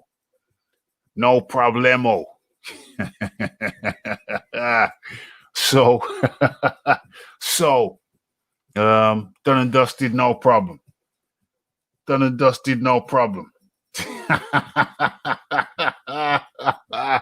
So everything was cool, and then another fella, not the Grand Duke, but one of the Grand Princes. Yes, one of the Grand Princes pipes up. He goes, Rafi, you know, we can talk about it here, Rafi. We can talk about it here. And I said, and at that point, there was nothing to talk about. It was done and dusted, over. It was over. And I thought, well, why is this Grand Prince trying to stir up something that was clearly in the chat, clearly visible, was over? Why is he trying to kick up dust? And I thought, well, this is interesting, because something is over, done and dusted, and now we got somebody, it wasn't the Grand Duke, got somebody trying to resurrect it. I say, well, hold on a second. Let's look at this logically. Why would somebody be trying to resurrect something that has been done and dusted? It wasn't the Grand Duke. So then it dawned on me. The penny dropped. Of course, I'd already figured it out previously, but this was just more added information which confirmed my suspicion that one of the reasons that the Grand Duke and the Grand Princes will induct some new blood into the secret society is for the drama. It's for what do you call it? Shits and giggles. It's for the shits and giggles. Just so a man can sit back with his Cheetos, cock his feet up, and watch the mayhem ensue. You know? Watch the mayhem ensue.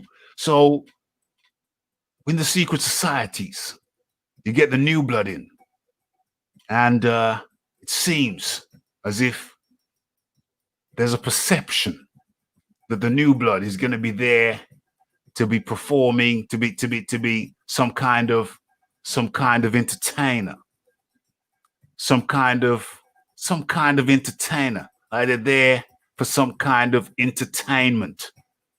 Something gets resolved, but yet one of the grand princes tries to stir it up, something that's already been resolved. So the grand prince wasn't acting to quell the waters. The grand prince was acting to stir the waters. And so seems like the new blood, one of the purposes of the new blood in the secret sect, the secret society, one of his roles is to be there for entertainment. What is it, like 2 cats in a bag? You put 2 cats in a bag and surely one of them must die. One of them must die. So is that what it is? Is that what it is? There for shits and giggles. Very, very interesting. Very, very interesting. So a word of caution. Also, I noticed there, I was trying to be, there was attempts to bait me. There were attempts to bait me in for shits and giggles. So man could sit back, kick his feet up, get that big family size bag of Cheetos. Get the big family size bag of Cheetos and sit back and laugh at the 2 cats in a bag. But in order for there to be 2 cats in a bag, you got to be baited in. You've got to allow yourself to be baited in. And I wouldn't allow myself to get baited in. No way, no how. So really, this is a cautionary tale for new YouTubers. When you get invited into a secret society, one of YouTube's secret societies, boxing societies, be very, very careful. You might find yourself as one of those cats they want to throw in a bag with another cat and see who comes out dead and who comes out alive. You know what I mean? Bait. Don't be used as bait. Don't be used as bait. Okay, we're going to get deeper into YouTube's boxing secret societies. Let's take some, let's have a look at some, where are we? Hold on a second. Let's drop the link. Let's drop the link in the chat. So nobody can't say Rafi didn't drop a link. Nobody can say that. Okay, let's leave that to settle in there, and I'll get into some of the comments.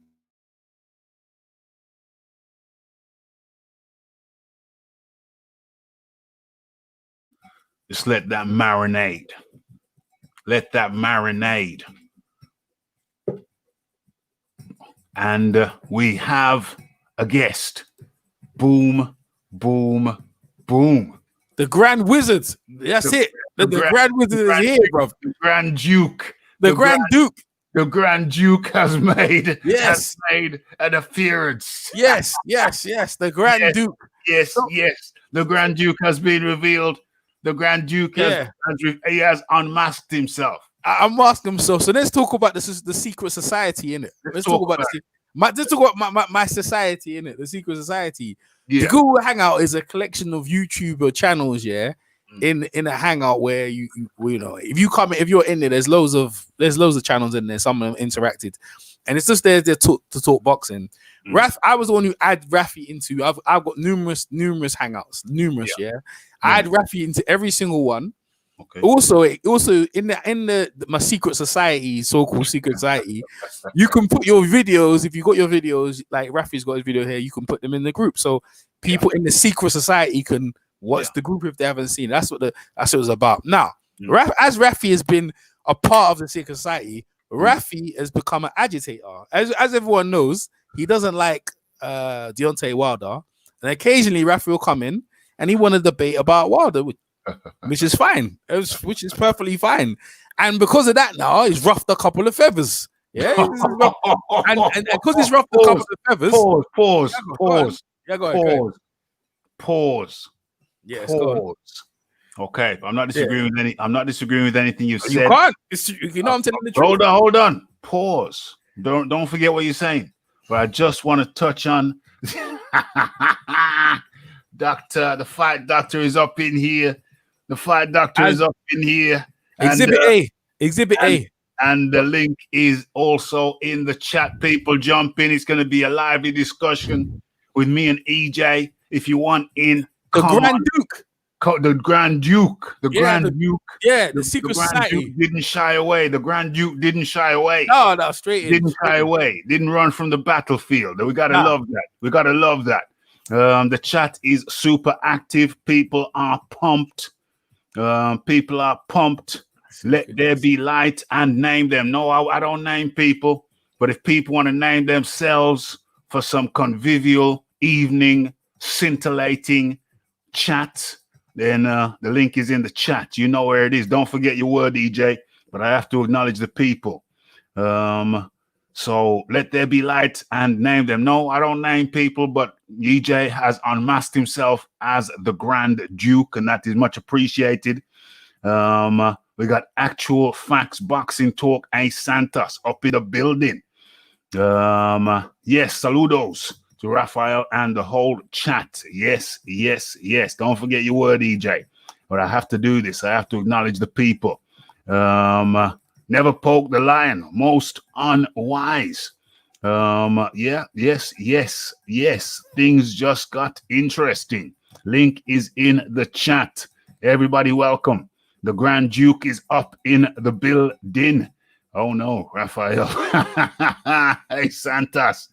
We are litty. So EJ just touched on a couple of key points there, which I agree with. But we have to stress them. Rafi has become an agitator. I'm not saying I disagree. And Rafi has ruffled some feathers. EJ Boxing, take it over. Yeah, as the Grand Duke of the Secret Society. Let me. I should have addressed you properly. My apologies. The Grand Duke. Yeah, that's all right. The Grand Duke, of the Secret Society, which is no longer secret, by the way, because obviously I'm speaking about it. Just letting everyone know. If you want to join, you can. All right, just let everyone know. No, it's not secret. So anyway, So Rafi agitated a couple of people, even myself, baited me into a debate against for Wilder, which I have no anything against. Like, obviously Rafi is pro AJ. I like both of them, AJ and Wilder and Fury. No, that's an assumption. Okay, that's carry on. Okay, all right. So thanks for the correction. All right, that was my assumption of what I thought, and so I got drawn into a debate arguing for Wilder, which really I don't really care which either way. Anyway, so that was me, and then also other guys in the Google Hangout got drawn into the debate. Rafi's very good at drawing people in. And every now and again, Rafi will come in and see him. We'll be having by the way, we'll be having a live conversation in the Hangout. It won't be live on YouTube, but there'll be like 6-7 people in, and Rafi will come in. Yes. How Rafi introduced himself. And obviously we carry on what we're talking about. And then somewhere along the line, Wilder will come up and it will become a topic. And obviously we'll get into it. So I realized I'm not really getting into this game because I think we had a 2-day debate on this, which is going on. Other members in the secret society got into it as well. And then, after a while, you just leave it for a while. Every now and again, you post videos, whatever. But other members were burnt on that Rafi getting the better of them. I wasn't really care, but other members were. So naturally, they looking for other guys in there to give it, and that one of the guys is obviously in the chat as the Fight Doctor. The Fight Doctor saw Rafi on Beeb's channel, and then obviously they went and Fight Doctor's part of the group, and obviously they have open air live hangout for everyone to see. So some of the stuff we actually has in the hangout actually goes into making live videos, which is good content for people listening, subscribers. Now, the one Rafi's talking about is the one last week, right? Where I was consistently saying that the guy is not going to turn up. The reason why I was saying that, I was actually warning Rafi that the guy, you're wasting your time in it. I don't know how it came across, but I was trying to say to Rafi that he probably doesn't know about it. So what he does know about it. It was an agreement. This is what I'm trying to. Okay. All right, you see what I'm saying? Right, from my point of view, which I talked to the guy, he didn't know. So what I then did is made another Google Hangout group, which I had Rafi in the title and the other protagonists in the title. Yeah. Which I thought they could meet agreement and talk to it. That never happened. That fell through. The group just melted down and everyone left the group. I deleted the group.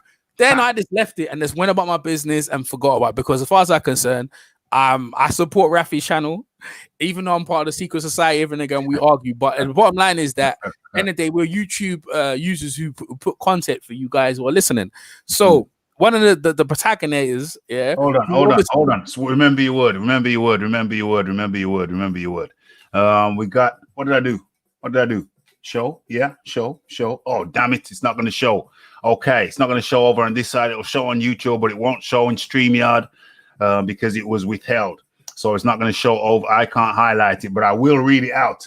Okay. So we got Mr. Shelton, a PBC guy, hardcore PBC guy in the chat. You'll be able to see him, but I can't highlight him. So Mr. Shelton, who I called Miss Shelton, is a you see there's people who disagree with you, and you can come on and you can have a debate, and and that's all cool in the gang. But Mr. Shelton, he shows no desire to come on and have a debate or discussion.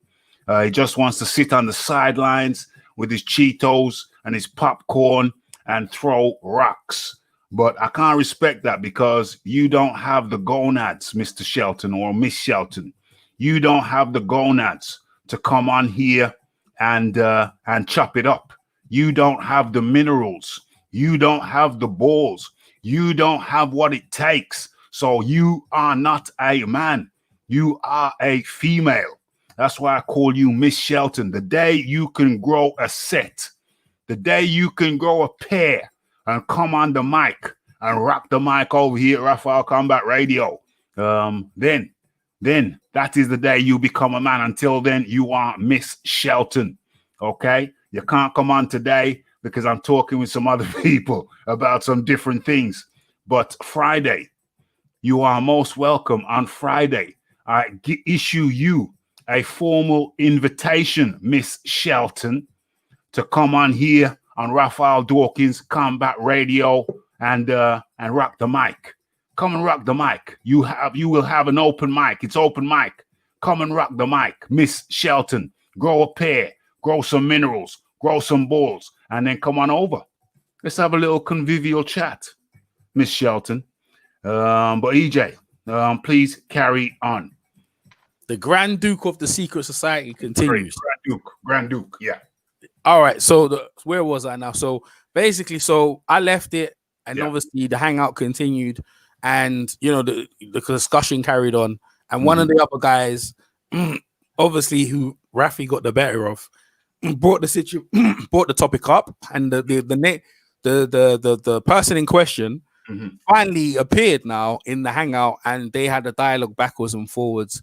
And exactly what I said. I don't think the guy was aware, even though obviously he did say, and what I did read, he did say that he was going to come on, which Rafi did see that, but I was just, even though he did say that, I don't think he was aware of that, because at this time football season started, and the man in question, he coaches Little League football. So at the time I knew it wasn't going to happen, because that's the reason why he was going to come on, because the season has started.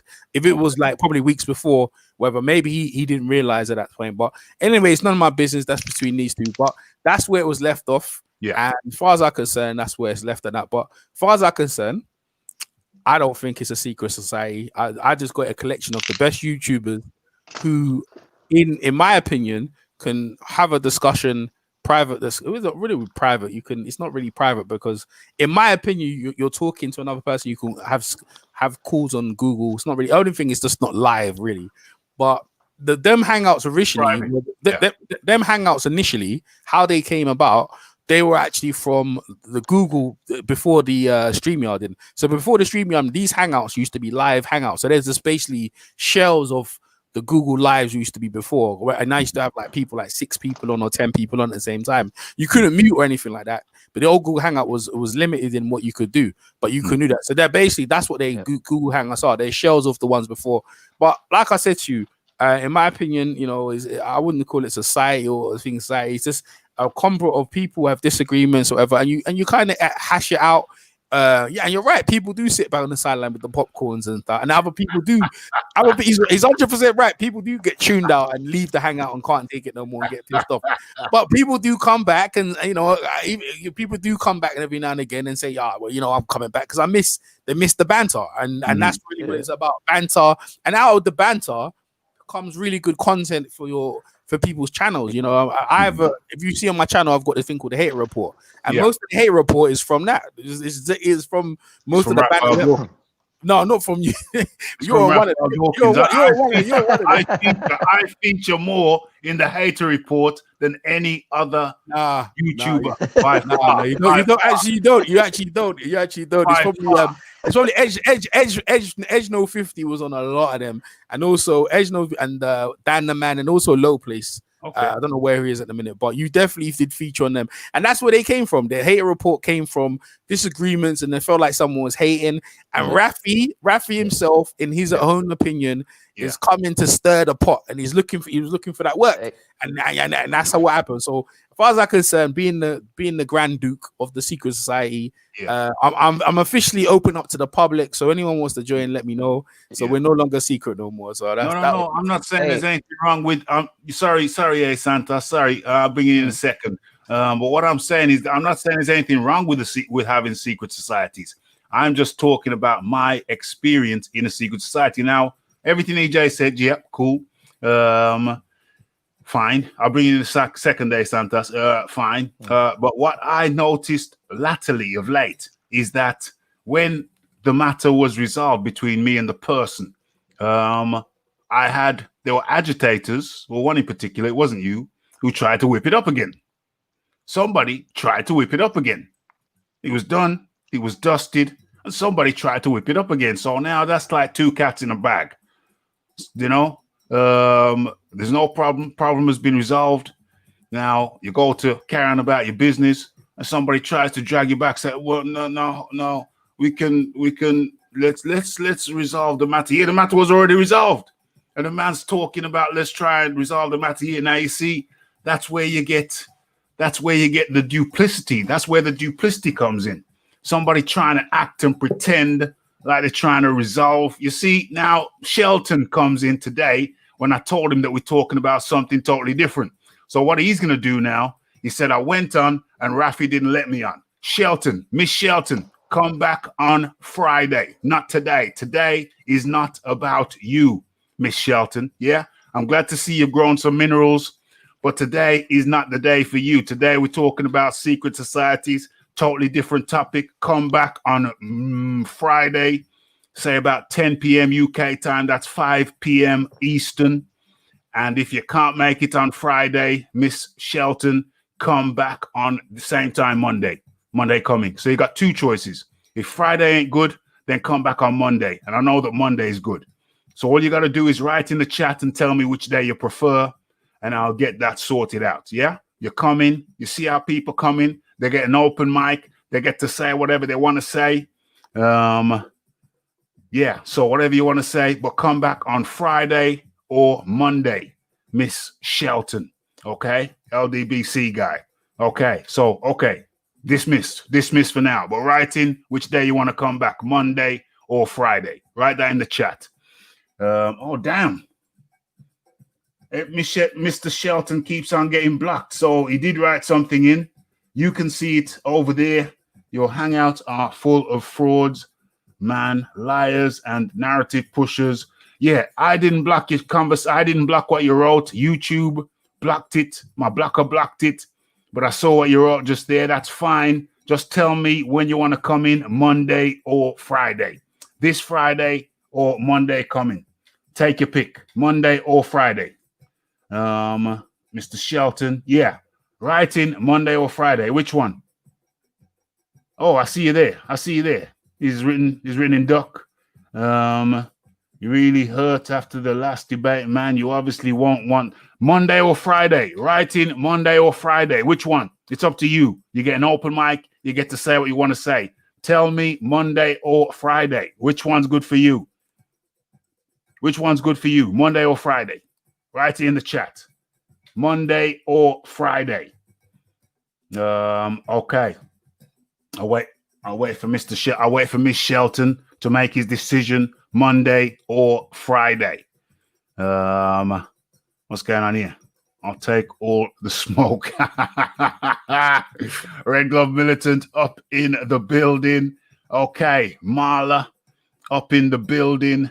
Telling Miss Shelton what it's all about. Miss Shelton. Miss who the yo Shelton.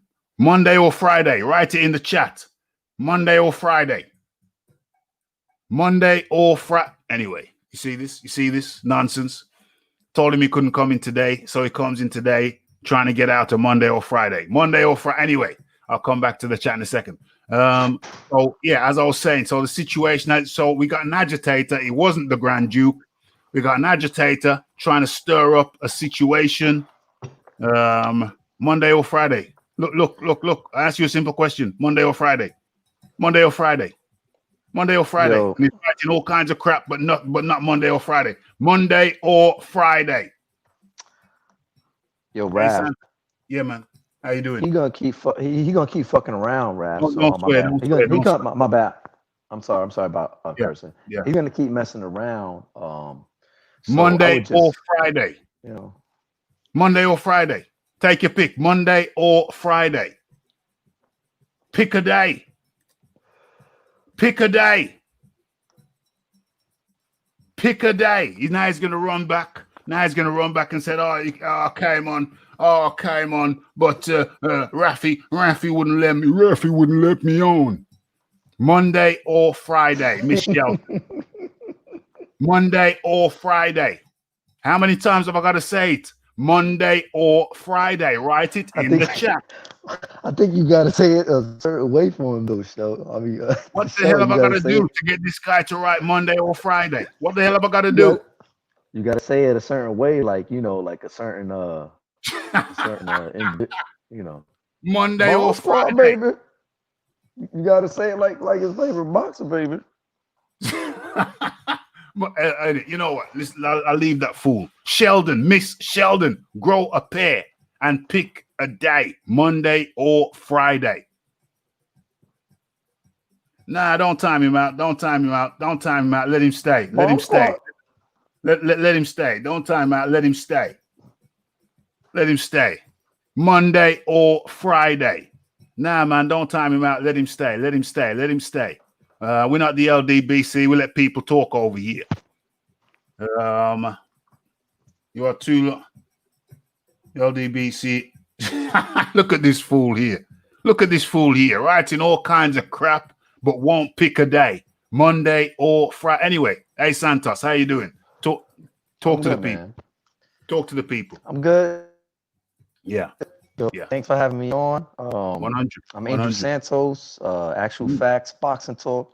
Some of y'all heard of me, some of you may have not. I've been a popular moderator for, Dante's Boxing Nation and the Egos and some of the LDBC back in the day when they first started, right? And I was affiliated with them, but I quickly found out that not all was as it seems, if you will. And as we can see right here, not all is as it seems, because the guy won't pick a damn day. The guy won't pick a damn day. Yeah, so I appreciate that, Red Glove, but let him talk, man. Let him talk. You know, I like to let people talk and expose their foolishness. All the man has to do is pick a damn day. You finished, LB. What's this? What did he say? Holmes, you finished. LDBC are in the building, Rafi. You don't want the smoke. This is your precious book of knowledge. He ducking. What? Are you a fool? Are you a fool? Name the day. I've told you. You can come over, get an open mic Monday or what is it? Friday or Monday. I got Rick Glazer in on Wednesday, so it can't be Wednesday. It's Friday or next Monday. Pick a day. Why is that so hard to do? Yeah, tell them. Why is that so hard to do? It's crazy. Easy breezy. Easy breezy. Okay, so I'm gonna get back the bull meat. I'm gonna get back onto the. I'm gonna get back. He's shook, man. Shook. Kiss my black foot. Yeah. I don't know what to say. Let me on. You're losing subs faster. He shook like these bulls running. Give the fans what they want. Let me on. You're losing subs faster. Yeah. Yo, let me tell you something, kid. If I would be ashamed if I was you. Where is he? I'd be ashamed if I was you because you won't pick a day. That is shameful and embarrassing. You are an embarrassment. Yeah, and that's what you are. You won't pick a day, scared, shook, scared to look. OMG. But you know what? I can't waste no time on this fool. Won't pick a day. A disgrace. You're a disgrace. Absolute disgrace. You know what I call that? Raf? What's that? Undecided promotions. Undecided promotions. Okay, so where are we? What is that? Shelton, you're nothing but a troll. A scared troll. Miss Shelton, you need to come and redeem yourself, bro. I'm expecting you on Monday. Call it around 10 p.m. Friday. Call it around 10 p.m. Where are we here? Report here with the best shit, with your best talking points. Report over here. You know where it is at. Yeah, you know where it is. I'm expecting you. Exactly. You know where it is. I'm expecting you on Friday 9 p.m. If I don't see you Friday, then I'll be looking for you on Monday. Okay, we got a subject matter here, and we're gonna stick to the subject matter. You come back when on Friday. Make your appointment. Come back on Friday. Okay, so right back onto this thing of the secret societies. Okay, so we got the secret societies. EJ was on here talking. The Grand Duke was on here, and one of his grand princes tried to bait me up when the situation with another matter was already resolved. Tried to bait me up, tried to put me in a bag, the two cats in a bag, wanted one of us dead. Okay, but you heard what EJ had to say. Okay, so now what I'm saying to noob YouTubers or young YouTubers, be careful with these secret societies. Be careful because the Grand Duke, if it's not the Grand Duke, then one of the Grand Princes might try to, kind of put you in a situation, trying to drag you back into a situation that's already been resolved. So as young YouTubers, I'm urging caution. Okay, so now I didn't want to get into it, but I'm going to have to get into it. One of the people over there, it was an agitator, I'm going to have to, the best way to do something is just do it clean. And this guy was, what do you call it when you exiled? Yeah, exiled from the Raphael Dawkins Combat Radio Kingdom. He was well. Moreover, he was excommunicated. He was excommunicated. He was excommunicated from the Raphael Dawkins Combat Radio. Absolutely. What do you mean? Let him on Friday coming or Monday? Friday coming or Monday. And as a matter of fact, rat-a-tat-tat, if he's really that insistent, when I finish this topic matter, I'm going to drop a link. Matter of fact, rat-a-tat-tat, since you say you want it today, okay, I'm going to drop a link. When I finish this subject matter, we can get into the next subject matter. I'm going to drop a link for Miss Sheldon, because I don't think he's going to come back on Friday, and I don't think he's going to come back on Monday. So, yeah, okay, it's decided. Hey, it's decided. drop a link for his ass. Look, Rob, I'm going to drop a link as soon as we finish. I'll clean his ass up. I clean his ass up. I got the TP. It's me. He wants me. He's going to get me. He's going to get the open mic after I finished this conversation, after I finish this topic. Pure and simple. It's a fake Mr. Shelton. It's a fake Mr. Shelton. We're about to find out. We'll find out. We'll find out. They don't want it with you. They don't want it with you, Raph. This Shelton guy, he's in his shell. He's in his shell. He's hiding in his shell. He can't come out. You understand, Raph? That guy is scared. You know what I mean? He's scared. He's scared of you. When I finish this, I'm gonna drop the link for Miss Sheldon. Okay, we'll find out. We'll see. Preferably it's Friday, but if you can't wait, then boom. Okay, so right, so that's right. He's scared, like Loma scared of my son, Raph. He's scared just like Loma is scared of my son, and my son's gonna knock him out. Everybody knows this. All right, so you want to put your money and win some money. Put it on my shoulder right here. Look at my shoulder. Just show me real quick, Raph. Look at my shoulder right there. Yeah. All right. So cool. So okay, let me finish up with this secret society stuff. Okay, so one of the agitators is somebody who really isn't. They don't really want him around there. They don't really want him around there as a newcomer to the thing over there, to this particular group. They don't really want him over there, but he's in there now. Just let him in, whatever. Okay. Now, what is his connection to Raphael Dawkins Combat Radio? Okay, so he was one of the first mods on Raphael Dawkins Combat Radio, and but it turned out the guy was a thief. You heard me correctly. It turned out the guy was a thief, because what he was doing while he was over here, when he got the mod chip, was he was tapping up. I don't know if you have that expression in America, but he was tapping up guys, my subscribers. He was approaching them. He's got a little bit of skill with the on the YouTube and whatever, and he was approaching guys. My subscribers, and trying to convert them into his subscribers. So one of my first mods on this channel turned out to be a thief, a subscriber thief. So you let people in, you trust them, you give them positions, and that's how they repay you, by turning out to be nothing more than a common thief. So this guy who was a known thief over here at Raphael Dawkins Combat Radio, he got banished. You had to get banished from the kingdom for being a thief. Tapping up guys, my subscribers, going around, sneaking around. And so obviously he had to be excommunicated. I'm not going to mention his name this time around. If I have to go in again, I'll go in again. And that'll be a different thing. Then names will be mentioned.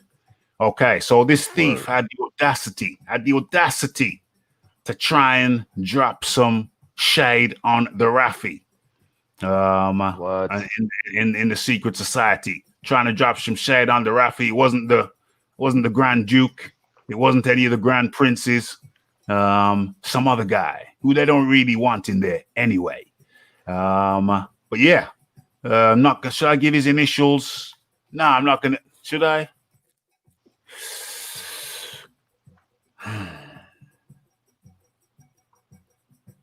Should I? I think I should, in a way, in a funny kind of way. I think I should, in a funny kind of way.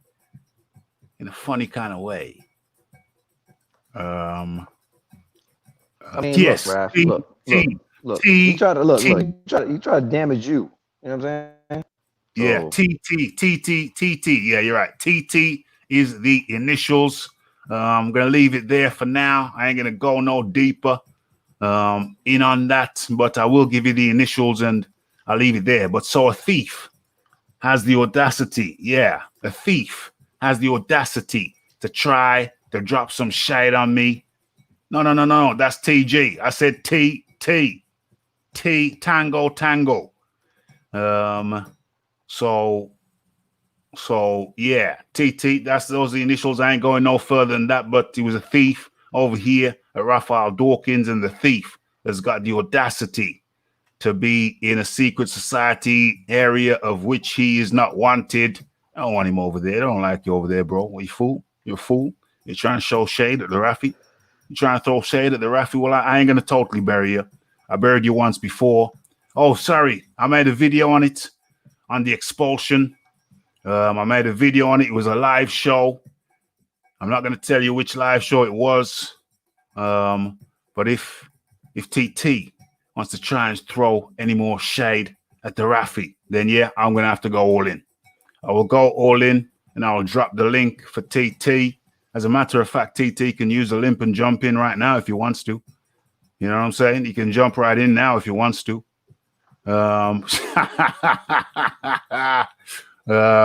So, you know, that's TT for you. TT was a thief. I made a show on it. There's a whole live show on it. I'm not going to tell the people which live show because Rafi's compassionate. You know what I'm saying? Rafi's compassionate. So I don't want to do that this time around. But if I see any more shade, then boom, we're going to go all in. Matter of fact, the fella in question, he can jump right in right now. You know what I'm saying? A thief, a known thief, throwing shade at me. Are you dumb? Are you dumb? Are you dumb? Exactly. I mean, yo, Raph. Yeah. You know, I hear you. I hear what you're saying, man, and I can definitely relate to what you're going through, man, because I think we all have experienced that before, you know what I'm saying? And definitely Red Glove would tell you, you know, it get a little heated in the hangouts and shit, you know what I'm saying? And people say things that probably they know in a right mind in a different setting, in a personal setting, in a face-to-face setting, you know, full on fucking well. I mean, my bad. Full on well, sorry for the language. Full on well that you will not say that in my face, in my vicinity, my man. Like you won't, fam. Like you're not. Yeah. And if you did, then you probably like drunk, you smoking, you high, and then I'll probably be like, you know what, let me take my side real quick. You know what I'm saying? Are you serious, man? Like, are you serious or are you drunk? If you drunk, I understand. You dead serious? That's how you feel? All right, look, man. You can go home. Yeah, if you on something like it's not even like that. You know? It's not even like that. It's like some shriveled up shizzle. You know what I'm saying? It's like some shriveled up shizzle is coming with some shriveled prune business. You know what I'm saying? But it took it took 1 year. It's some chicken shit. Oh, it's chicken shit. Chicken shit. It took 1 year. It took 1 year. It took 1 year for the guy to try and say something. You know what I'm saying? But so like, dude, I mean, that's a clam. That's a clam. Yeah, that's a clown. 1 year. 1 year. It took 1 year probably over a year for the dude to, well, it's around a year, call it 12 months. For the dude to try and, you know, try and say something. You know, what everything I said in that live show, which I'm not going to divulge which live show it was right now, but if he tries any more slick talk, then boom, you know. Says Peds. Who's Peds? Who the hell's that? Says Raf, you can't leave us hanging like an episode of EastEnders. EastEnders is a TV show, kind of soap over here, very popular. Well, you know, so if he tries any, you know, I'm sparing. I don't like to put people out there. But if this thief wants to try any more slick talk, any slick mouth shizzle with me, then I'm gonna have to go all in. You know, receipts are gonna be pulled up and shown again. The name of that show, so people can go back and watch it again to show the level of treachery the level of thievery, the level of lack of honor, that will all be displayed. It's going to be all laid out, my friend. You know, I was kind of nice to you. I did the show and I left you alone. But if you want to try and stir up some old shizzle, then let it be known. Then we can do this, my friend. Yeah? So I've spared you. This time around. Okay? But if you want to stir up some shizzle, my friend, then we will have it, mate. We will have it. Yo. Everything will be laid out like you know, one of them what do you call that thing? The lawn, what do you call them? Lawn sales? When you have all the tables out front on your lawn and you got everything displayed nice and neatly. Yeah, we can do it that way then. We can do it that way. You know what I'm saying? What was you saying, Santos? What was you saying? Hey, Santos. I'm saying, you know, Raph, like, you know, sometimes you got to do it that way. You know, you got the receipts and, you know, Raph, you're an analytical kind of guy, and sometimes you gotta hold these dudes accountable. You know what I mean? That's what accountants do, and people gotta atone for their stuff and hold themselves accountable. But sometimes they can't do that, so you got to do it for them. 100%. So, you know, that's 100%. What I do. That's what I I'd have left do the guy alone. I'd have left the guy alone. I've left him alone all this time. I did one show and boom, left him alone. But now, if dude wants to stir up some old shizzle, which clearly shows him to be a thief. If he wants to do that, and if he wants to remind people of who he is and what he is, then so let it be. So let it be. Didn't want to do it. Let it be. But, you know. Let it be. Raph is going to empty out on you, man. You know what I'm saying? He's going to lay you out and air you out, man. Well, you know, we're going to have to air it out. If he wants to air it out again, we can air it out. You know what I'm saying? Whatever you want to call it, you can air out, clap it out, shoot it out, bang it out, whatever, man. Whatever you want, man. You know what I'm saying? Yeah. Whatever is whatever. Whichever way you want to do it. If you want to keep getting slick at the mouth, if he wants to keep on getting slick at the mouth, okay, we'll do it. We'll do it again then. We'll do it again. You want a rematch? Okay, we'll do it again. No problem. You know what I'm saying? I mean, rat-tat-tat-tat. Okay, so we've come to that time. Is there anything else I want to say about the secret societies? You just said one of the. Real quick, I just want to point out, man, Raph can re-hashtag your lifestyle. If you make it real wild, he can get real wild and just make you just not be around. You know what I'm saying? So chill out, man. Chill out. Raph is that dude, man. OMG. So, you know, people have asked people sometimes that come over here and they say, oh, Rafi, this guy is really this, that, and the other. Okay, well, peeps this. With these secret societies, you don't know which YouTuber is in which group, but the chances are they're in some kind of group. Now, if guy A is in the same group as guy E, and guy E is in the same group as guy J, and guy J is in the same group as guy, I don't know, R, then you know, there's some kind of communication going on behind the scenes. And am I saying that's a bad thing? No, I'm not saying it's automatically a bad thing. I'm just letting people know what's behind the curtain. What's behind the curtain. There will be a few guys who are not in any secret society. There will be a few, but just understand. I mean, all I'm doing here, what was stolen? Yeah, that's a good question. What was stolen? The fella in question was going around tapping up over here in the UK is an expression. Why would I describe that word? What does that word mean? Tapping up. Soliciting my subs. Yeah. So he's going. Yeah, he's hustling subs from you. He's hustling your subs to notoriety. Say that again. He was hustling your subs from you to gain notoriety and then start bad mouthing you at the same time with those subs. He'd be like, oh, yo, let me tell you something real quick. Go, come to my hangouts real quick. And boom, boom, boom, boom. See, you know what I'm saying? Motherfuckers do shit like that, man. Come on, man. Yes. that's what Raph is talking about. That happens in the hangouts. Like motherfuckers do that shit, man. Like for what, man? I don't get it. Like that's mofos do that shizzle. Mofos do that shizzle. Yeah. So he's going around trying to get my subs to be his subs. You know what I'm saying? And that was some cheap, some foul shizzle. And one time he even had the audacity. One time he even had the audacity. I was gonna set up a group for all the mods to communicate. And he even had the audacity to say, Raf, do you want me to set the group up for you? Just affording himself another opportunity to tap in. Yo, let me tell you about tapping in, right? Because right now we have a situation like me. I don't hide shit. Look, I'm in the UGC, the underground clique, the community. You know, the underground community. Me, Black Horseman, my boy Brad, and several others, Rocket, Charles D. You know what I'm saying? And the list goes on. But it's a few of us, right?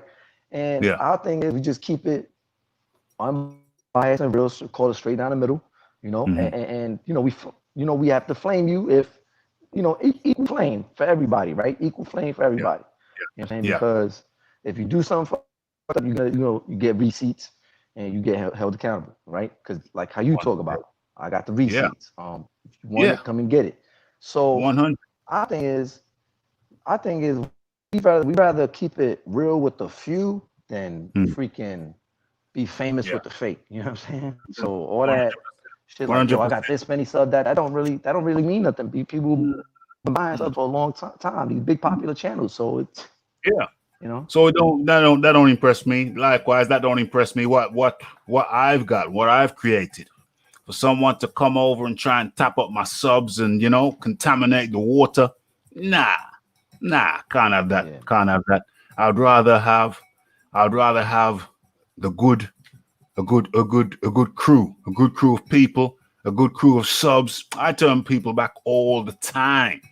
If they come in with the wrong energy, the wrong vibe, if I sense any kind of malice in their heart, I mean, I have people from all different spectrums of the YouTube boxing community. They can come in angry. That's cool. Anger's fine, but that's different from malice. You know, malice is akin to evil. You know, when someone's malicious, that is akin to evil. And I don't want no evil people around me. I just want good people. Evil people, go wherever the hell you're going, but it ain't gonna be here. You know what I'm saying? Malicious people. Somebody who stores something up for over a year before he expresses himself. Nah. Keep it moving. You know what I'm saying? Keep it moving. But if you want it, moving, Kim, like I used to say that, Kim. Yeah. Keep it moving. Yeah. You know what I'm saying? Keep it moving. Just keep it moving. But if you want it, then you can bet you by golly, wow, you can get it, mate. You can get it. You can get it tonight. I'm going to drop the link in again. You can get it tonight. Real quick. You can get it on Friday. Yeah. Real quick, man. Always, man. I've read your comments, and over the years, man, it's like, man, Raph is a good dude, man. He just, just he says that he says how it is, right down the line, like right down the line. No bullshitting. No messing around. No secrets. Let it be out there. Talk about it. Put it out there. Talk about it. And yeah, man, the link is in the chat for the guy I'm talking about. If you want it, you can get it tonight. If you don't want it tonight, but you want to think about it and you want it on Friday, you can get it on Friday. You can get it, mate. Get the full thing. Yeah, the whole thing. Get the whole thing. Link is right there. And Miss Shelton, why don't you just jump on? Click that link and jump on in. Since you're messing about. Talk. You won't give me a Monday. You won't commit to Friday, and you won't commit to Monday. Well, there it is. Boom. You're acting like you want it. I don't think you want it. You got no minerals. That's why I call you Miss Shelton. Not Mr. Shelton. Miss Shelton. You can come on in and get it too, mate. You can get it too. You can have it, mate. You can have it, mate. Yeah? but the ref is cool and calm. Don't get it twisted. The ref is cool and calm. So the ref is going to be nice. Ref is going to play nice until you don't play nice. You know what I'm saying? So there it is for the fella in question, TT. There's a link for you if you want it. You want to come on in? You want to get slick at the mouth? There's the link. And Miss Shelton, you can use that same link too. You can get it too, my friend. Come on in. Step on in. Step right up. Step right up. Secret societies. That's what we were talking about. Miss Shelton won't. Well, the link's there. He said he wanted the link. I told him, okay. I said, come on Friday or Monday. Tell me which day you prefer. Tell me which day you're at your peak, which day you feel strongest, and come on in. Wouldn't do it. So I said, stick around and you will get the link. And there is the link. There is the link. Miss Sheldon won't. The link's right there. Rafi, you're all right for a troll. Don CB is out of his freaking mind, but he's okay. He's okay for an LDBC guy. I ain't no troll. I speak what I believe, my friend. And in comes man like the Fight Doctor. Fight Doctor's in the house on Ring Jam status as always. What's going on, gentlemen? Boom, boom, boom. Yeah, man, we're talking about some secret society shizzle up in here. We're talking about agitators. We had the Grand Duke. We had the Grand Duke step up in here and gave his side of the story, which was much appreciated. And I have to say it was fairly accurate. It was an accurate representation. But the Fight Doctor, you're coming in. That means you got something to add. Come with it, my friend.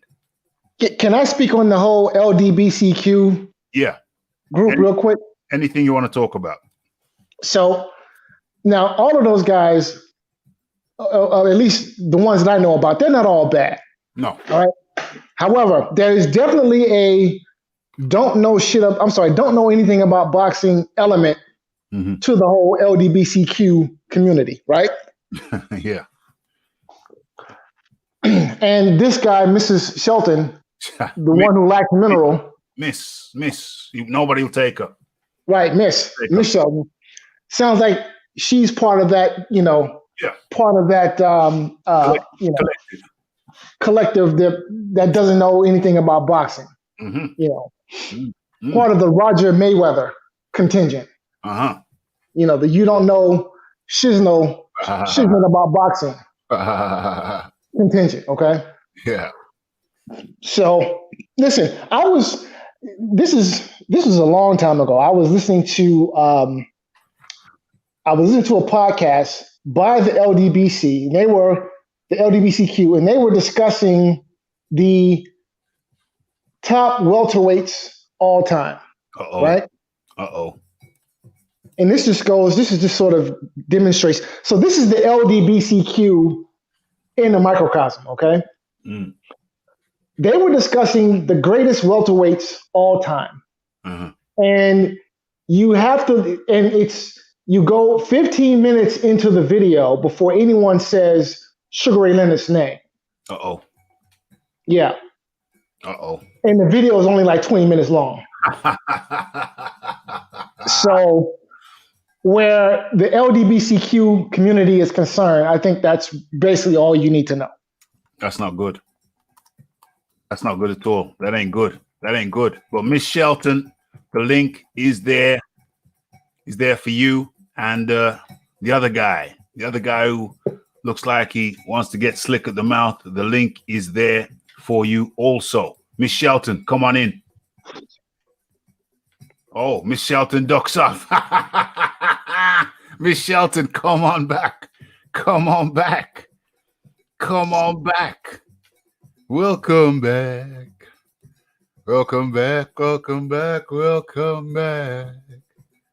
Miss Shelton, don't let me down.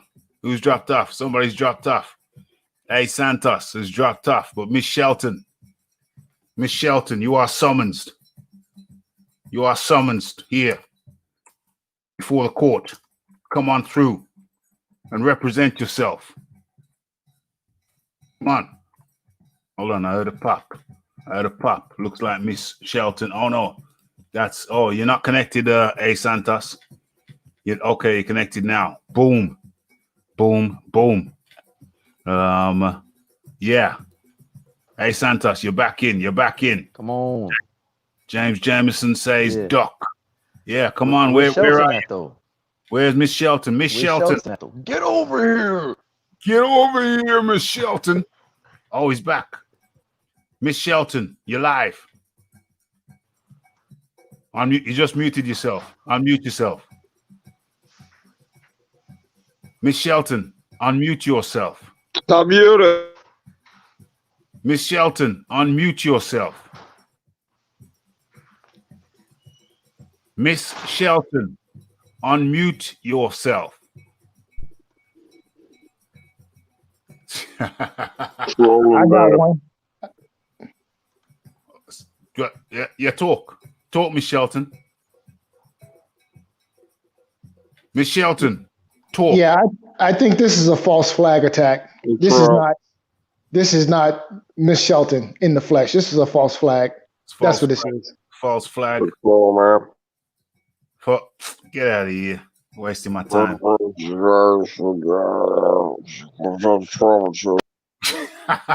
Idiot. Some idiot. I don't know if that's the real Miss Shelton, but if so, it looks like he's taking some inner city tranquilizer. Inner city tranquilizer. He's on the inner city tranquilizer. Yeah, making no sense. Ain't talking. Miss Shelton we'll just come back on Friday. Just come back on Friday, Miss Shelton. I don't know if that's the real Miss Shelton. But it seems highly unlikely. Yeah, I would be very surprised if any of those LDBC guys would venture out of their comfort zone, to find themselves embarrassed. Yeah. I don't know who that cat was. Don't know what the hell he's on. Was it the real Miss Shelton? Was it a fake Miss Shelton? I think he's on that. I think he's on that inner city tranquilizer, whoever the hell it was. Absolutely. Doc. Quackers. IQ of a Cheeto. And what an absolute comedian. Excuse me, comedian. Okay, we got this fool back again. Yeah, Shelton. You're blocking me, man. What? Why do you keep blocking me, man? What did you say? Why the connection so bad? Why do you keep blocking me? Okay, so I get it. So this guy is like, remember we had the conversation about winning first place at the Special Olympics? Yeah. Well, this guy, he came in last place. He finished last. Yeah, exactly. He finished last. Complete and utter nutter. Yeah, could be an imposter. Well, Miss Shelton, someone's disgraced your name. If it was you, then you're on the inner city tranquilizer. And if it wasn't you, then someone has disgraced your name. So you need to come and redeem your name this coming Friday or Monday. I ain't really got too much to say. So, guys, you best say what you want to say. I think I've said everything I wanted to say. The real thing, we chopped up it was this fool back again. We've chopped up everything I wanted to say. Okay, we got some dude here. Who's this? Feed me, Seymour. Okay. Hey, what up, Ralph? Oh, it's the Red Glove Militant. Dame. Man, you always trick me. You always trick me. How you doing, Red Glove? I'm doing good. Let me give you some context to the name. Yeah. A little while ago, I don't know if you noticed, but Angel Santos had a picture of a boar. Yeah. That's a real boar that he owns. The name of that boar is Seymour. Dang. Oh, he dropped off. You'll come back. Yeah, so that's the joke. And then this picture is from Little Shop of Horrors, and there's a scene where the man-eating plant is like, "Feed me, Seymour." Yeah. So it was a little joke. Yeah, man, it works. That I wouldn't want to get bit by that fish. That don't look nice whatsoever. Them teeth. Them teeth don't look. He don't look like that. That fish has gone to the dentist in the longest time, my friend. In the longest time. But guys, I think I've pretty much said everything I want to say. So it's pretty much over to you guys. Do you want to talk on the secret societies? Red Glove, I'll go to you first. Well, I actually missed, like, I didn't get a notification or anything. Angel Santos actually shared the link with me. I didn't know you were already live, so I had to go back and catch the beginning. But so I didn't really catch everything about secret societies. Yeah. So well, let the fight doctor come in on this. Fight doctor, you got anything on the secret societies? You got anything you want to add to what I said on the secret societies? Well, so my question was, or is, what was the topic of the original debate? Because I missed that part. Okay. Between you and the clueless LDBCQ guy. No. So that's a different. The LDBCQ guy is just a sideshow. He's got nothing to do with it. He's just a sideshow. What I was talking about, the secret societies. The secret societies. Could I put it in a nutshell?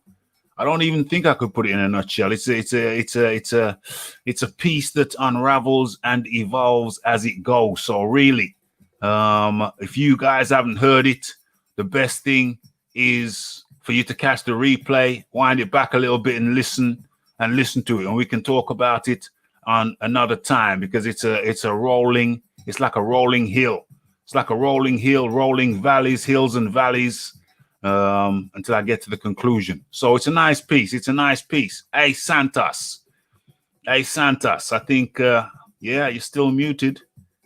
Hey, Santos. Actual facts. Rat-tat-tat-tat. I can't hear anything. Hold on. What do you mean? Oh, he just said that. Hey, Santos just said that. So secret societies, good. Secret societies can be good, can be bad, can be in betweens, can be a combination of the two. Secret societies, I was just basically giving you an insight into secret societies. I was letting you know about the secret society of which I am a part, and letting you know that some of your favorite YouTubers will also be in secret societies, or you could call them secret groups. So, there's things that go on. Not everything is what it appears to be sometimes. You know what I'm saying? I went on another channel in the chat, and I typed something in, just in the general flow. And the YouTuber, the channel, the content creator, the channel owner, it's like he started coughing when he saw my comment, which was just, mild comment, nothing challenging or anything of that nature. It's like he started coughing and spluttering. Yeah, it's just like that. He started coughing and spluttering when he saw my name up in there. And this is another element of the secret societies, which I guess I definitely must speak on. When I was an early YouTuber, just started out, there was one content creator who, how can I put this succinctly? One content creator who I don't mean to be harsh, but was very well known. Well, he had a habit of lying.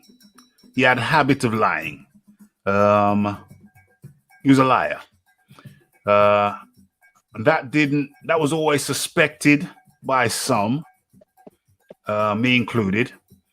But one of the things he said to a third party, not directly to me, one of the things he said to a third party was that another content creator who's quite well known, Well, he said something to me about another content creator who's quite well known. And so I got the impression from the liar that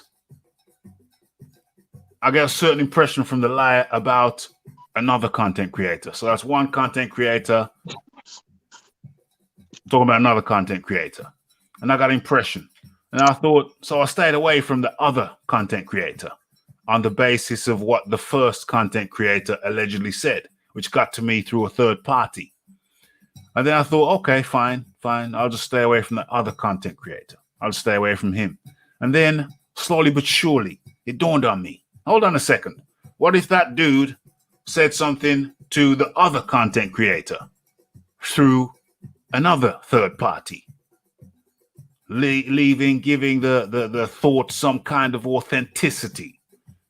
So what if both me and the other content creator feel kind of funny about each other simply based on the words of another content creator who's a known liar? Do you see what I'm saying? So with these societies, conversations can go on that are wholesome. Conversations can go on that are fraudulent and not wholesome. Red Glove Militant, I don't know if you've got any take on this. I can give my take.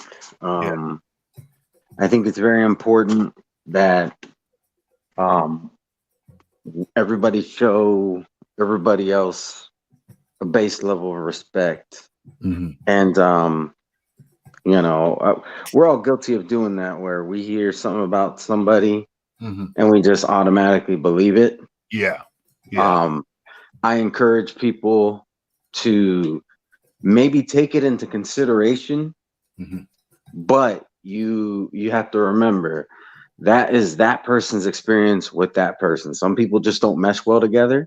Yeah. And sometimes the person telling you something about somebody else, if you has wronged a bunch of people themselves. So maybe they're not the best. So the best thing to do is take everything that you hear with a grain of salt. You can keep it in consideration, but there's no reason to disrespect somebody who's never disrespected you. You should, like I said, you start off with that same base level of respect. Yeah. And you never know, that person could potentially end up being like your best friend. 100%. 100%. Yes. So I was wrong to listen to the alleged utterances of a known liar. So I hold my hands up to that. But I suspect others have maybe listened to the utterances of a known liar. And I think the moral of the story there is don't take somebody else's word for something. Do your own. Speak as you find, not as someone else finds. The Fight Doctor. I agree. I agree wholeheartedly. Yeah, we can hear something through the grapevine, go with it, and be totally wrong. Likewise, somebody else can hear something. I mean, you can hear something through the grapevine, go with it, and be totally wrong. Likewise, somebody else can hear something through the grapevine about you and be totally wrong. You know what I mean?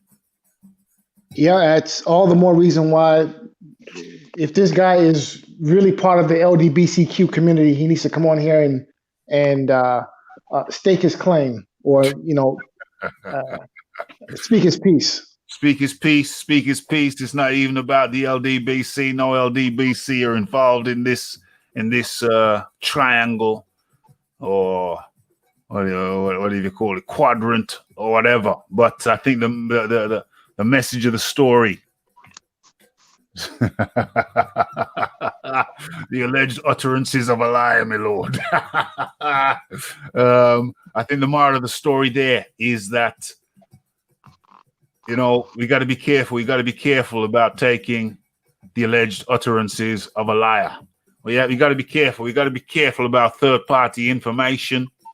And the same way I may have given too much weight to those alleged utterances is the same way other people may have given too much weight to the alleged utterances of a liar. So we all got to be careful. I got to be careful. You got to be careful. The content creator who had the coughing fit when he saw my name, he's got to be careful because he could be under the influence of a known liar. You know what I'm saying? So we got to be careful out there, folks. Be careful about where you're getting your information from. Be careful about how much weight you give it. Because, you know, all that glitters is not gold. And, gentlemen, I think I've come to the end of the show. I'm satisfied that I've done what I set out to do, explain what I set out to explain. Let me go around the table for the final words from the Red Gloved Militants. First of all, thank you for jumping on, Red Glove. Much appreciated. Oh, no problem. Always a pleasure. I just want to say thanks for having me. What I will add to the whole secret society thing, there are a lot of circles in this community, a lot. Yeah. And some of them are circles that we know of, some of them are not. Mm-hmm. They're not, I guess that falls into the secret society. Yeah. And they're not necessarily a bad thing. Sometimes they are. Sometimes they're secret because they, these people are out to do backstabbery. Yeah. But I think some are just formed organically, kind of have like an unwritten code, and oh, what up, Angel? I'll just use myself as an example. I think I kind of have a unofficial circle of creators that we do a lot of editing. Yeah. And we kind of share ideas, and we're always watching each other's videos and to get ideas and to give encouragement. So that's an example of a good circle. That's a good circle. So and then you have inner circles that are even smaller. And you have individual like Angel Santos. He's one of the few people who have my phone number. So right. Yeah. It's just different levels of sometimes you need somebody to talk. Yeah, and then you have trial circles. You have trial circles. You have positive circles, trial circles, negative circles, and some of the people who are in the trial circles, some people perhaps would be surprised. Yeah, I would agree to that. A Santos, oh no, sorry. Let Red Glove Milton finish his final words. Sorry. Oh yeah, but I think it's just important that you identify what circles you fall into, and just ask yourself, am I in this circle for the right reasons? Is this a positive thing? Is this a negative thing? Yeah. So, just evaluate your own personal integrity at all times.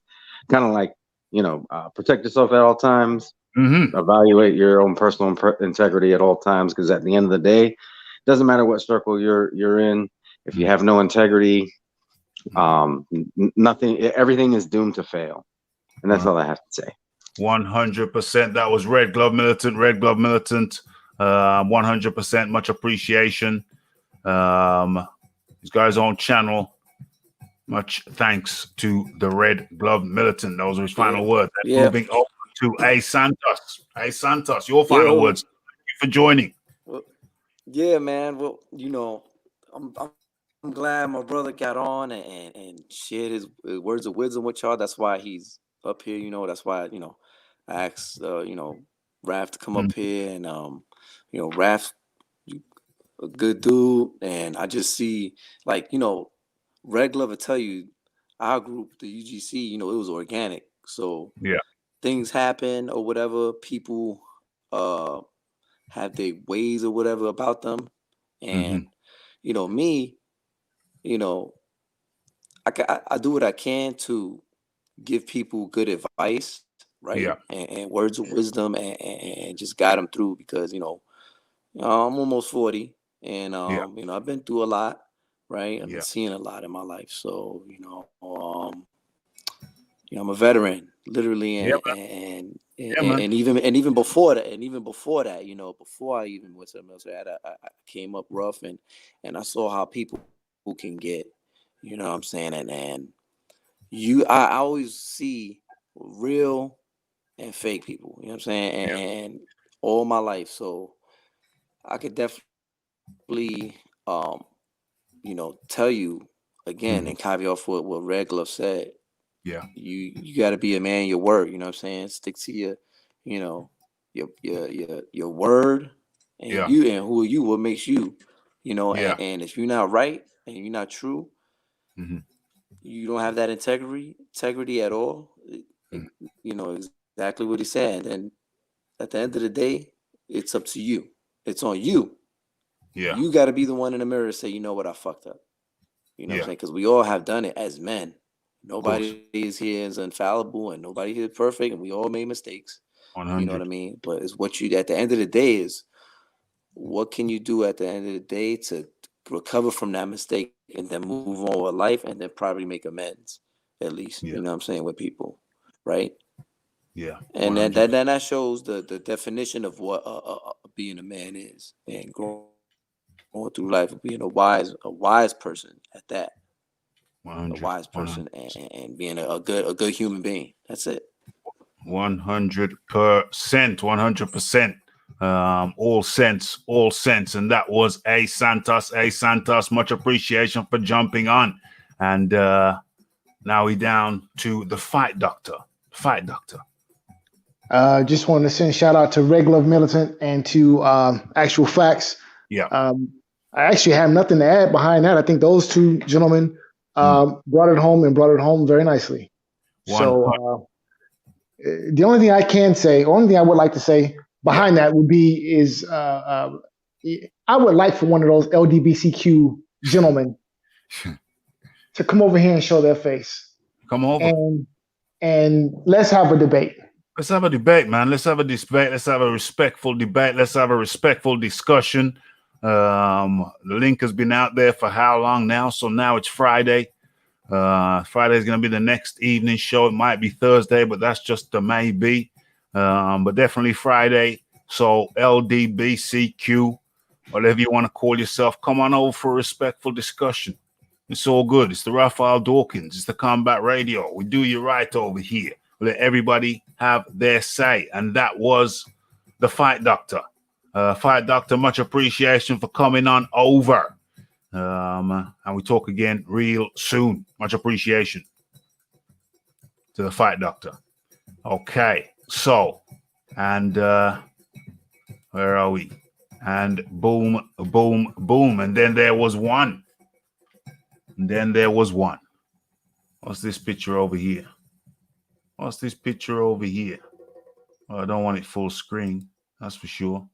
Okay, so how do I share? Stop sharing that and start sharing again. And what comes up? Is that it? Yeah. Well, let's get it right, though. There we go. Let's get it right. That's sweet. Okay. And to round this off nicely, we got Tom up in the building. Lots of lies going around on YouTube, but at the same time, I like certain people, so I say nothing. I'm also very cautious now about helping people I don't know. Not everyone flies straight. That's beautiful. That summarizes it nicely. Yes. Absolutely. Give everyone a fair shake of the stick. Fantastically said. I gotta read this again because it summarizes things so sweetly. Lots of lies going around on YouTube, but at the same time, I like certain people, so I say nout. I'm also very cautious now about helping people. I don't know. Not everyone flies straight. 100% Uncle Bert apostrophe up in the building. As long as with the Jameson up in the building. I'd like to send a shout out and a thank you to everybody who jumped in on the chat. And where's my artwork? Where's my artwork? I feel like I should put my artwork up at least once in all its splendor. Is that it? Is that it? That's it. That's exactly it.